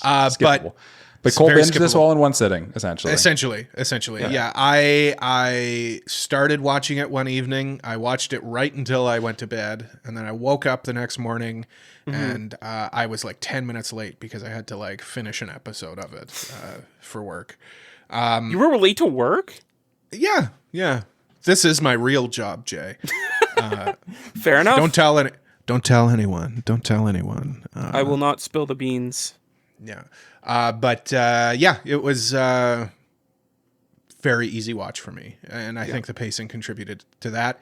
They did a very good job of like making me want to see what happens next. So, okay. Yeah. I had a good time with it. But Mike, what did you think of the pacing? I thought it was good. I think it at times lulled, I would say. Like at the very start, I found myself having a hard time really getting into it before any of like the real setup kind of paid off or kind of really got the ball rolling. Because it was essentially just like, I've seen this before. I thought it was going to be a fairly typical Idol show where it was going to be like, oh, the new girl comes in and starts a band with a gang. And then like kind of the more dramatic elements started happening and kept getting more and more dramatic. And then I was sort of like, oh, okay. I see what's going on here. And then, by the end, I was just flying through this. I was glued to the screen. And I think I enjoyed the start of it as well because I could really like. We'll talk about this a bit later, but I could really like identify with that main character wanting to start a band and like being like annoying about it almost, and like not really caring what's going on in other people's life. Like she just. Let's start a band. Why don't you want to start a band with me? Start a band. So I guess it's probably just putting myself in those shoes. I think the show is just kind of came to me at the right time, I think. Could be. Yeah. It feels like a good post Ai-Kon binge, honestly. And we've sort of, we've talked about how the pacing is. And I guess the next thing I would ask is like, how many episodes would you say you need to tell someone to watch of this before they can safely drop, I guess is really what you'd be getting at, right? I would say give it like the 3 or 4. Like, I feel like this is a show where that 3 episode rule is pretty fair. That's kind of how I feel too. Yeah. If you're not really feeling it at that point, then maybe move on. because that's when like things I would start to kind of gain traction. I would you start even to like kind of get a hard sense for say episode 3 is kind of when it finishes selling itself to you, because like at that point that episode is literally the context for why the band broke up from a certain character's point of view. Which I actually really like that episode because the whole episode was like literally from their point of view. Her point of view. Yeah. There are some cool directorial choices in the storytelling in this one. But like, and once you see all that unfold, it kind of makes everything and why the characters are acting a certain way make sense. And it also gets you to see the characters before they were all like emo and edgy and like, don't talk to me. So you get to see more of their idol side, which is the thing that you're buying the game or the multimedia stuff for. So you're buying the figgy, you're just rolling for them in the gacha. Yeah. Mike, you said 3 episodes as well. I think 3 episodes is fair. I couldn't remember exactly. I was trying to think like what happened in the 3rd episode. Now that Jay said that, I think that's probably fair because that's when you start getting a taste of like the whole dramatic aspect of this. Because I feel like I could see a lot of people watching episode 1 and being like, okay, I've seen that. Just move on. Yeah. But I think it really does need the full 3. And it needs a little more room to breathe and then just you need to get that taste of betrayal, I think, that I one think of the you characters get it. feels. You get it a little bit in the first 2 episodes, but like in those 2 episodes, you're kind of a bit like they're all so doom and gloom that there's no real room to get to appreciate them as people. Right. But like once you get to see who they were before that, it's like, okay, now I can put 2 and 2 together and now I actually care about you. Yeah. And I think, I agree with that. Let's move on to the biggest elefunk in the room, okay? Okay. The animation in this. Not only the animation style of being 3D CG, but also just kind of the way that moves on the screen. How did we feel about that? Did it enhance the show or did it hurt it? Or Coley, you have your hand up. That means you get to go on this one. Yeah, I loved it. I really thought that they did a great job with this kind of like cel-shaded CG thing that they had going on. It really makes the playing of the instruments like work, you know? Everything's very smooth. You can make sure that their hands are in the right place and everything. The instruments look great. All the gear looks great. And the girls are all really cute. So yeah, I think the animation and everything is terrific. I'm glad you said that because I thought I was going to have to put my soapbox down today. Oh, no. Jay, here, let me get your soapbox for you, Jay. Yeah, that's fine. Please. And say, join me on my soapbox. I think people are a bit too harsh on CG animation. And I think the main reason why people care so much about it is because it looks so different from hand-drawn 2D animation. And when you put the two together, it looks a bit jarring. But like modern CG animation looks good to great. And at the same time, 2D animation can also look bad. People complain about like, it's all PNGs and like, just stills over and over. That's the 2D stuff. You won't get that as often with CG because A, it's cheaper to do, and B, it's easier to do. So like, you're actually going to get a lot more movement in the show. Thank you. Yep. That is very nice little soapbox. I'll get on my soapbox here. Okay. Just kidding. I don't own a soapbox. I'm not. What am I? A 1914 little rugrat? No. I will rain on your parade a little bit. There are moments in this show. While it does look good, for the overall, I would just say it looks good. I wouldn't say it looks great most of the time. I think it looks good most of the time, and I think there are definitely moments that. Almost every episode had a few points where I was watching and I'm like, that kind of looks awkward. That kind of just, I just felt like it just looked awkward at times. And that's just some of the modeling might have been a little bit off, but like at the same time, I think about if this was done in traditional 2D animation, and I feel like it would have just been a bunch of stills during the musical sections. Yeah. I mean, like other shows can do, like obviously Bocchi the Rock did 2D animation. that was also really well animated. I like, yeah, I mean, you can nitpick anything really, and that's kind of true. Like what Mike's saying is true. Yeah, there was probably parts where I was like, but for the most part, I found myself really enjoying it, and it didn't really take me out of it. No, when I would see stuff like that. So. I just found that more often, like, there's something about CG that I pay more attention for the awkward moments than I would normally, than it being a 2D animation. And you kind of, maybe it's just because it's easier to notice because, like, we see things. Guys, here's a crazy idea. I see things in 3D most of the time. Life is not actually anime. I think at the same time, like, when people hear the word CG, they instantly get that, like, guttural reaction of, oh, this is going to be worse. I think so. So they pay more attention to it. Yeah. And like Mike was saying, like we're kind of pre-programmed to look for that uncanny, not uncanny valley. It's not really. I think you just might notice it quicker when it's uncanny because it makes more sense. Like there's less suspension of disbelief. I think is my conspiracy theory. As soon as you get into 3D stuff, makes sense. Yeah. But do you guys feel like it enhanced or hurt this? I feel like overall, because like famously, Bang Dream chose after their first, I think the first season was 2D CG or 2D animation, like traditional. And then they said, you know what, going forward, all 3D CG. And it was kind of not a popular thing to do at the time for sure. Because this was like 2018, I feel like somewhere around there. And so like now we're here and this is a 2023 show, I believe. And I really think they made the right choice because it made the performances that much better. And when I look at other shows, like the most idol shows will have, I'm thinking of particularly Zombieland Saga. The whole show is in 2D. And then suddenly they'll just switch into kind of cheaply, poorly done 3D for performances.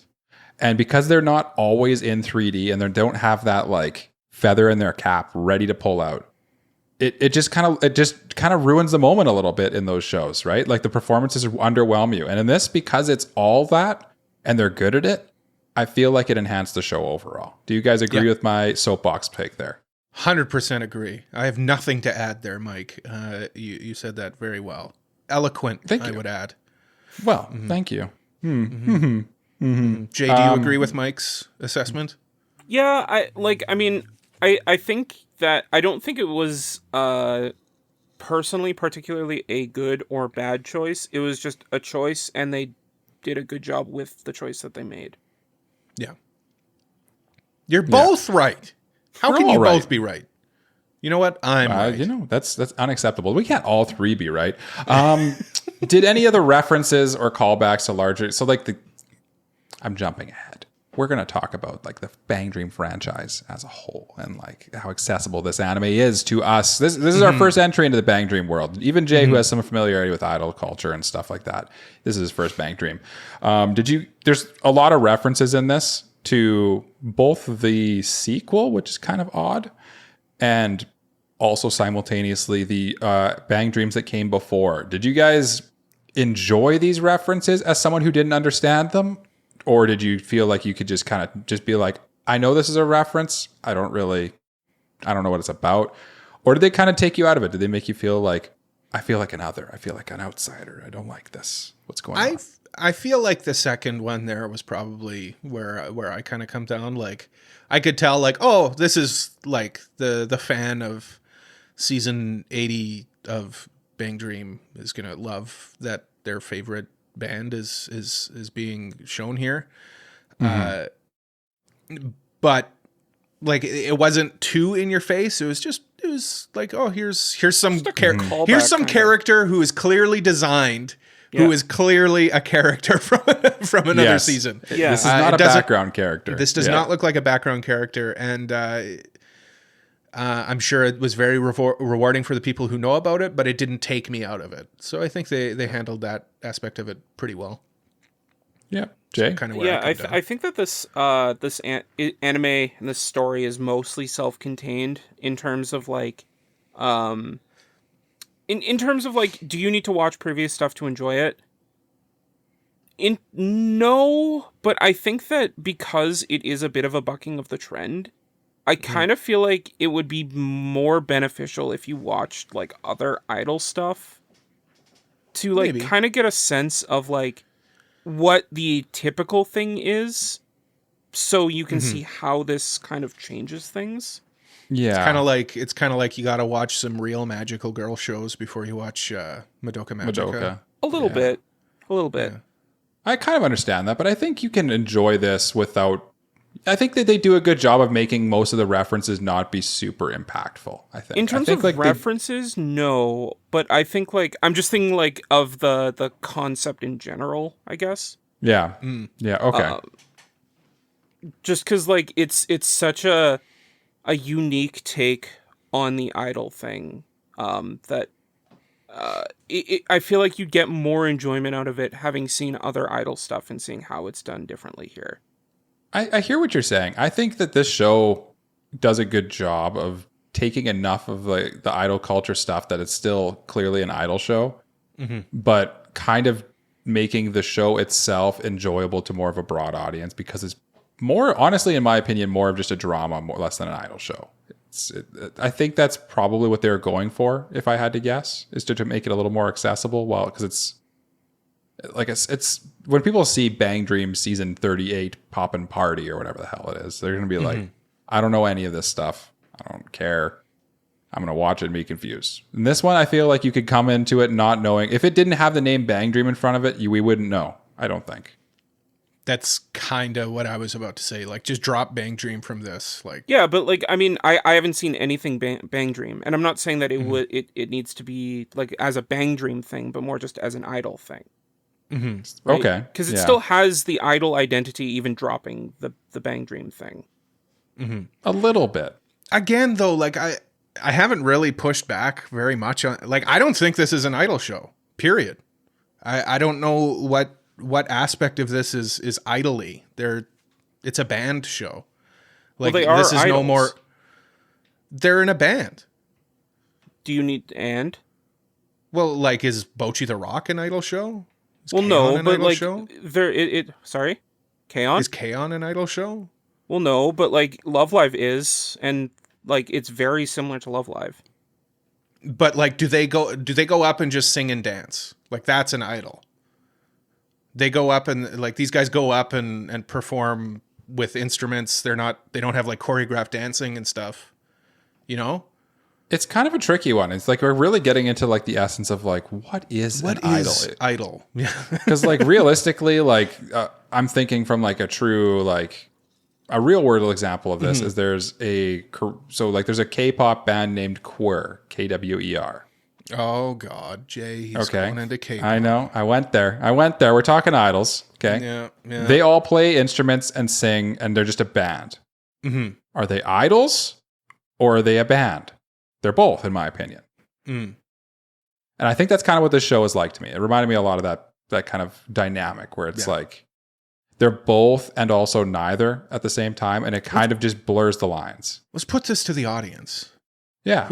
Do you think? What is this show? Think this is an idol show, or do you fall where I am and just think it's a band show? The fact that we're having such a good debate on it really shows how kind of like how it subverts the genre a little bit. It's somewhere in the middle, I think. Yeah. Is probably realistically where it is. Yeah. But Jay and I are very stubborn people. And, exactly. Do you guys think that, like, we kind of touched on this a little bit, so just quickly, do you guys think by being part of the Bang Dream universe, it's better? Or do you think if they just drop the Bang Dream and just put this out as It's MyGo. And like not have the reference and stuff, do you think it would be a better show? I don't think it would be any different is kind of where I would come down. Like, I don't think it needs to be tied to Bang Dream specifically. I think this would just be a good show on its own. As a show itself, on like on a surface level thing, the show itself wouldn't be any different, but I think it gains a lot more popularity, especially because it's obviously from the name Bang Dream. So yeah. Exactly. Yeah. Like, obviously it gets a lot of cred from just being part of that franchise. Yeah. It gets a lot of popularity from it. Yeah. But I think the Bang Dream aspect of it is not as deep as it would be on previous incarnations of Bang Dream. At the same time, though, like I don't think any of us know like what the that's true too. Yeah, that's true. That's true. We don't know. So I guess it's kind of a tough question to answer as three people who don't really know. No, I think it is a good question because none of us know about it. Yeah. Like, did we feel lost because, like, I don't think so. I think we all, I don't want to like play our cards, but I think we all enjoyed watching this despite it being a part of a larger franchise. So I don't think it suffers from it at all. I agree. And I feel like it probably could have been a better show if it wasn't in the Bang Dream universe, but I don't think I would have watched it is the other thing. I think it probably would have fell to the wayside if it wasn't a Bang Dream franchise. Just because, like you said, it gets that extra pop by having that name in front of it. Yeah, but who knows? It could have been like Girls Band Cry, right? Where it's exactly. Just, this is a good show. Possible too. Yeah. We'll never know. Moving into our last category, which is just characters, basically. Characters in like and their interpersonal relationships. Jay. Yeah. Yo. My friend. Yo. Which character did you resonate most with and why?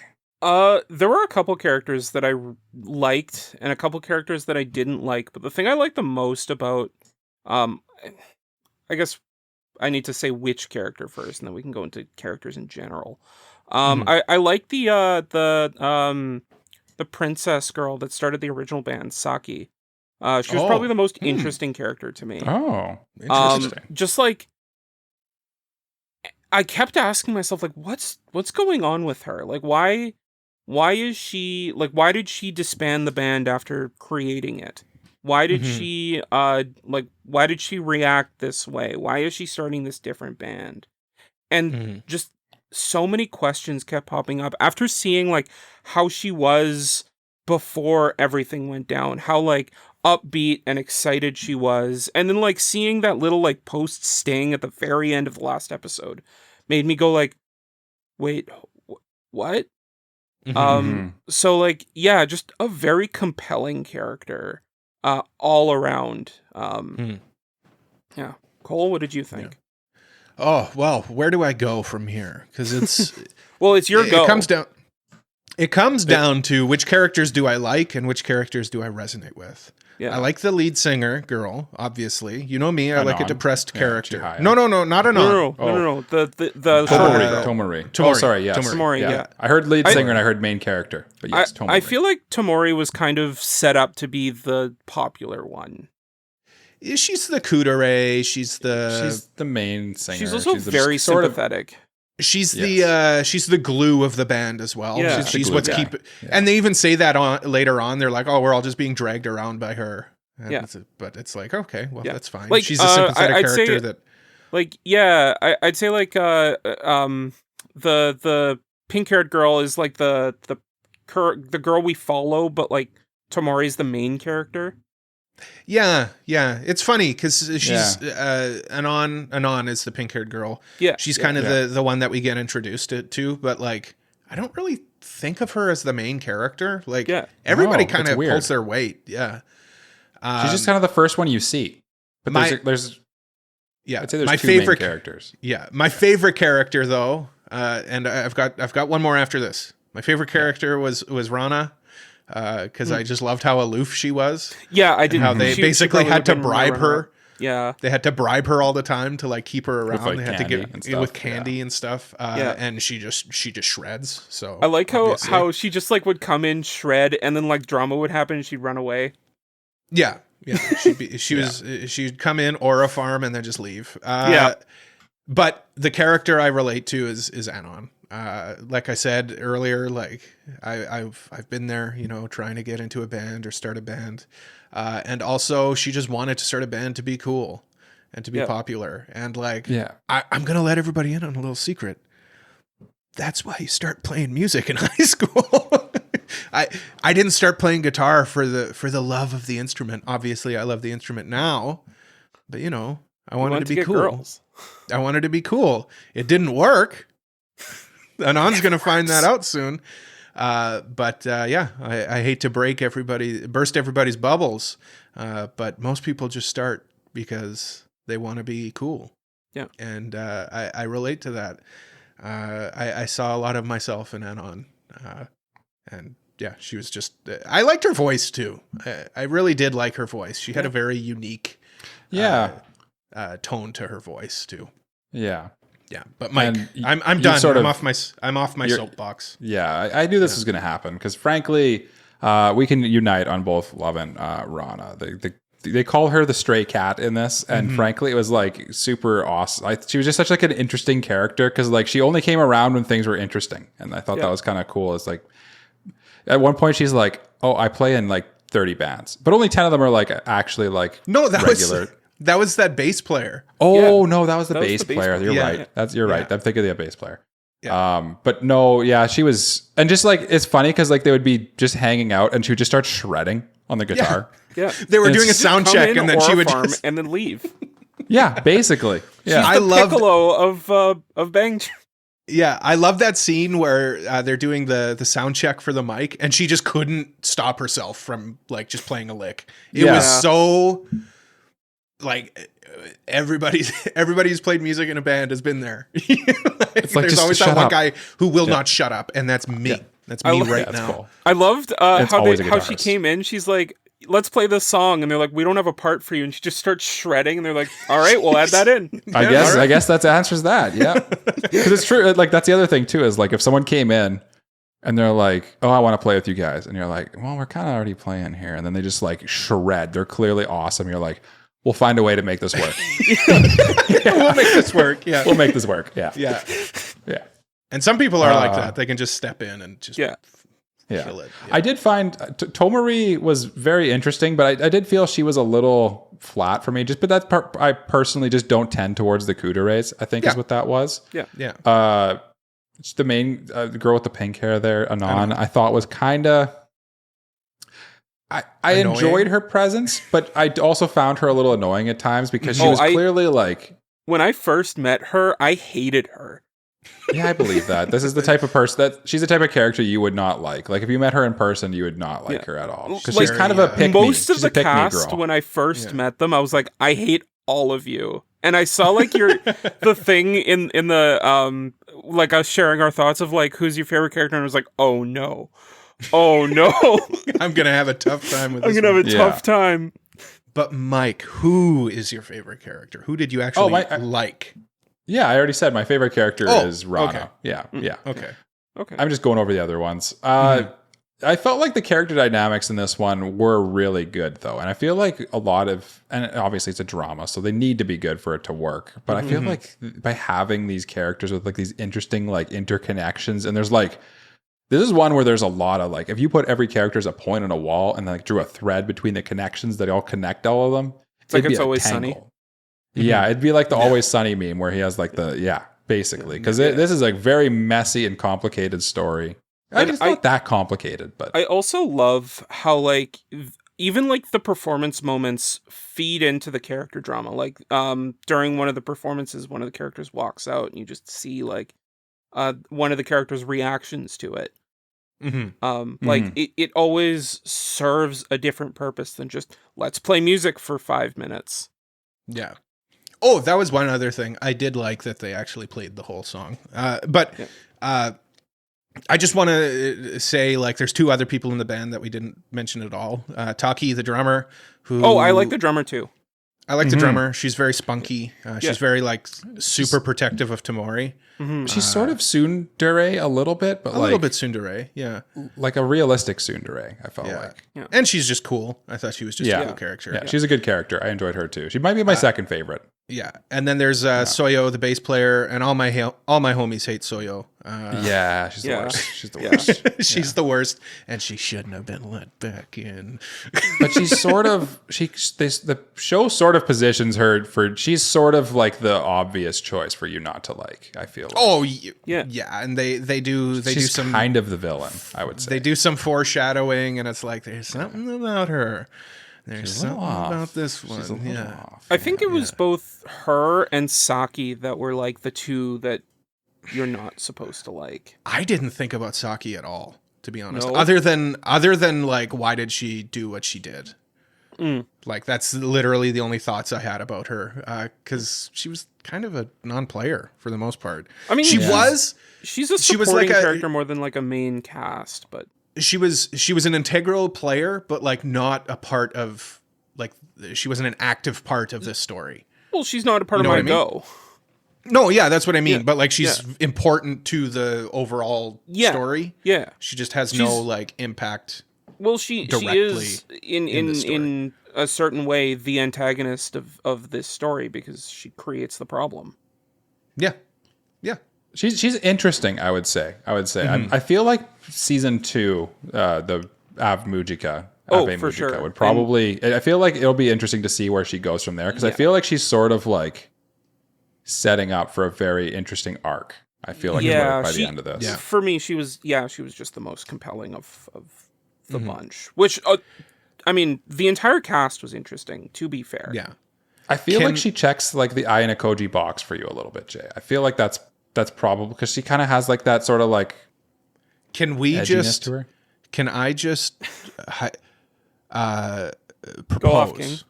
Can I just propose that we do just a really quick spoiler thing? Really quick spoiler warning, because I think if we talk about her in any more detail, we start to kind of spoil stuff a little bit. Okay, you know what? Let's put a pin in that. Let's do our final thoughts, and then we'll do it at the very end. Sure. Okay. Final thoughts, and then we'll do a quick spoiler section. So yes. Mike, I go last. Jay goes first. Okay. Jalen. I thought that It's MyGo was a very unexpected, well done drama of girls trying to form a band and having problems with that. The fact that it's like, because normally in an idol show you have girls that they just want to form a band and they form the band, then they get world famous, and that's the end of the story. But this is more of girls picking up the broken pieces that had been left over from an incident that had previously happened and figuring out how they can still make it work. And I like that this story kind of leads or kind of tells a little bit of a message about like the fact that like you should try to pick up the pieces and try and make it work. With a very interesting and diverse cast of characters that like you either like or don't, and like whether you like them or you don't like them, they're still deep and compelling to a certain degree. Great music and just well done 3D CG animation to a certain degree. I was surprised by this show. I don't know if I'd recommend it to everyone because I feel like some people might be like a little bit lost in the sauce with it. But to the people who are interested in this, I think it's you won't find this in a lot of other places. So with that in mind, this show tickled my jimmies, and I think for a lot of people it will tickle their jimmies too. It's just a real Jimmy tickler, because that's also what I'm giving it. Tickles my jimmies. I thought the animation in it was good. I thought it was solid. I thought it did a good job. If you're weird like me and you're obsessed with musical gear, you're gonna get a kick out of it there too. I like the character designs. I find the characters very relatable. If you can put yourself in like a 14-year-old high schooler again, just think back to when you were like that and very, very melodramatic and everything was the end of the world. And I thought that I generally thought that the drama in it was quite compelling to me as well. The pacing in it was good. And I think it's just a good example of a good music show about people making music together and quashing beefs and letting bygones be bygones and forgiving and forgetting and making beautiful, beautiful music together. Tickles my jimmies. Michael. We've said it all. You have said it all, as the person who goes last always must say. But you haven't said a few things that I will say. I think that this was a delightful little entry into a long-running franchise. It's a breath of fresh air that it probably needed. Because frankly, I don't know if this review would have happened if not for the reboot kind of like the soft reboot status of this one. Mm-hmm. I think that for a lot of people, they're going to get a good amount of enjoyment out of this one. I think there's enough here that the average person is going to enjoy this just purely from a character drama standpoint. Because the character dramas are compelling and interesting, and they keep you hooked and engaged in the show. The only thing I would put as a caveat is I think some people are just going to have a hard time getting past the animation style of it and just kind of the general concept of an idol anime in general. I think that's just a hard sell for a lot of people. So I can't really say that for the average person out there, this would tickle their jimmies. I think for like anyone who's watched more than like probably 300 anime, you're probably going to really like this, because it's just like, I feel like there's like a barrier that's been broken down, you know? And I feel like you might be a little more into like more experimental stuff like this. And it's not necessarily super experimental. Like I just think it's, if you show this to someone as their first glimpse into anime, they might not love it. And I feel like that kind of took me out of it a little bit too, as the normie on the podcast.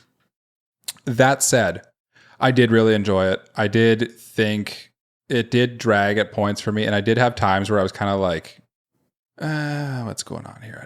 I'm having a hard time paying attention at this point. So I can't in good faith give it a full Jimmy tickling, even though it did lightly, just gingerly tickle my jimmies. I'm going to say, if you're listening to this and it sounds interesting, consider it. I'd say for the average person, consider watching this one. That's where I'd come down on this. Mm-hmm. If you like anime enough that you're listening and or watching an anime podcast, you're probably in that probably cohort. In that camp. Yeah, probably. Just before we do spoilers, I just want to kind of tease what we're doing next. Our next anime review. Yeah, our next anime review is going to be It Invaded, and then our next review after that is our Listener's Choice Tournament winner, Buddy Daddies. We've got manga reviews coming up as well. Wand Dance is our next manga review, and Kindergarten Wars after that. So look forward to those. It'll be a couple weeks before we do that, though. So if you don't want any more spoilers, thank you very much for listening. We appreciate it. Leave a like. Don't forget to do that. I'll save my big spiel for after the spoilers, though. Yes. Links to everything's in the description, of course. Thank you very much. Now, spoiler warning. Are you going to do the drop? Nah. Cole's like, I can't be bothered to look for the drop. No, let's not waste time. It's already we're already late. Yeah, right. let's get this over with. Okay. So if you don't want to be spoiled, vamos. See you later. Vamos. Thank you for listening. Thank you for listening. Yeah. Bye bye. Okay. You've had your warning. Spoiler time. Now that it's just us cool people here.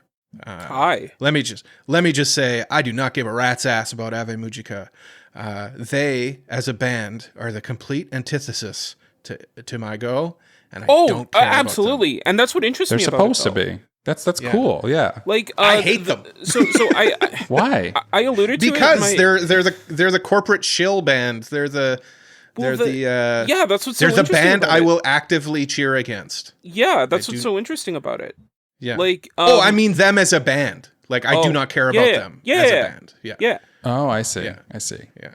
Sorry, they should not have named the second season the same name as the band, because it sounds like I'm saying I don't care about the second season. No, like the band. I like the band because I think it's really cool that they're just a complete foil to MyGo. Yeah, that's a cool concept to have like two bands. Basically, like they had this show.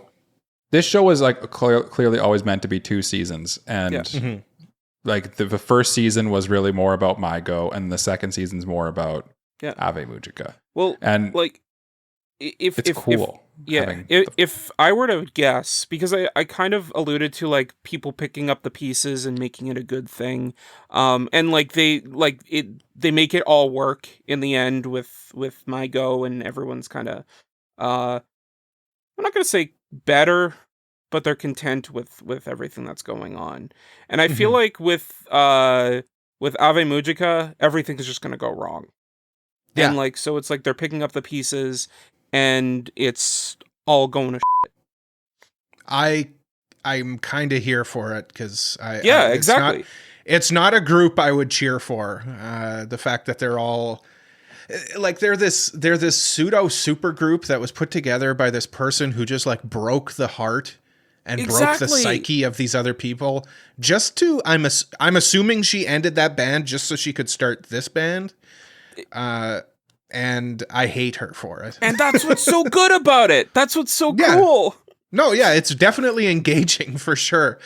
So I'll probably watch that season just to get that sweet release of watching MyGo be like a success and watching her be like, why are they so successful? And like maybe the lesson is like, hey, you just have to be genuine and not put together this weird ass super group of people in goddamn masks. So corny. So theatrical. I'm so stunned that Cole doesn't like this. I thought you liked production. I thought you liked the whole built-up aspect of it. I like good production and music. I like good production and music. That doesn't mean I like scumminess. Yeah. I think maybe like you're tying up your. I feel like you don't like the girl. And you don't like what she did to your characters. So you're like, hating on the band as part of that. Like when I say I like good production, like I like Coldplay and I like Bump of Chicken, right? Those are genuine bands who write music and they were assembled as bands and they worked their way up to becoming these super groups who have great production and everything. Their musicianship their musicianship and their songwriting and everything is undoubtable because they did their time. They did what they were supposed to do. Mm-hmm. This band was assembled like an idol group. Yeah. Which I guess is what this would be. And it just feels very fake to me. And that's what's so cool about it. Yeah. I feel like that's a strange take because I feel like in this day and age, most bands are closer to Avbujika than they are MyGo. Yeah, I don't like that. Yeah. I want some real bands, man. Well, I agree. Yeah. Cole, I agree wholeheartedly. But as a story, I like both. This is really cool. To be clear. I'm a fan of just very talented people getting together and doing things talentedly. I think that's cool too. I just like the contrast, man. Yeah. And the kind of story that can be told with that contrast just like has me salivating. Ooh, Jay's salivating. We should get out of here before he ruins his mic with his. I'm also hungry. Yeah. Anyway, that's all I wanted to say. I think it sounds like Jay and I are on the same page, and I think Mike is too. I think he's just misunderstanding what I'm saying. No, not at all. No. Shut up. Let me do my spiel. Thank you so much for out there. Thank you so much for listening to another episode of AniPro. If you liked it, please leave a like, subscribe, leave a review, tell a friend about us. If you really like us, please consider supporting us on Patreon, like these lovely people. Where's my Patreon list? Oh, there it is. Mr. Family Guy 36, Elijah Wood, Brain Dead B-Dog, Peach, Frama, Kratos, Just Juzz, Mogmog, Uncle of Light, Zaffron, and Super Mexi. By supporting us on Patreon, you get access to all sorts of perks, and it really helps out the show. We're also on social media at anipropod, and please join our Discord community to keep up with us and other listeners. Links to everything is in the description, or to our website, anipropod.com. I'm not going to beat around the bush. I'm going to lead us in a round of bye-byes. Gather, everyone, come together right now over me. Bye-bye. Bye-bye. Bye-bye. It was a music reference. It was a band reference. Well, we didn't get it. Yeah. Okay. Yeah. Beatles. Cole, I'm trying to stall for time so you can find the bye-bye. I found it. I pressed it. It's just not doing anything. Oh. I'll put it in post. Bye-bye.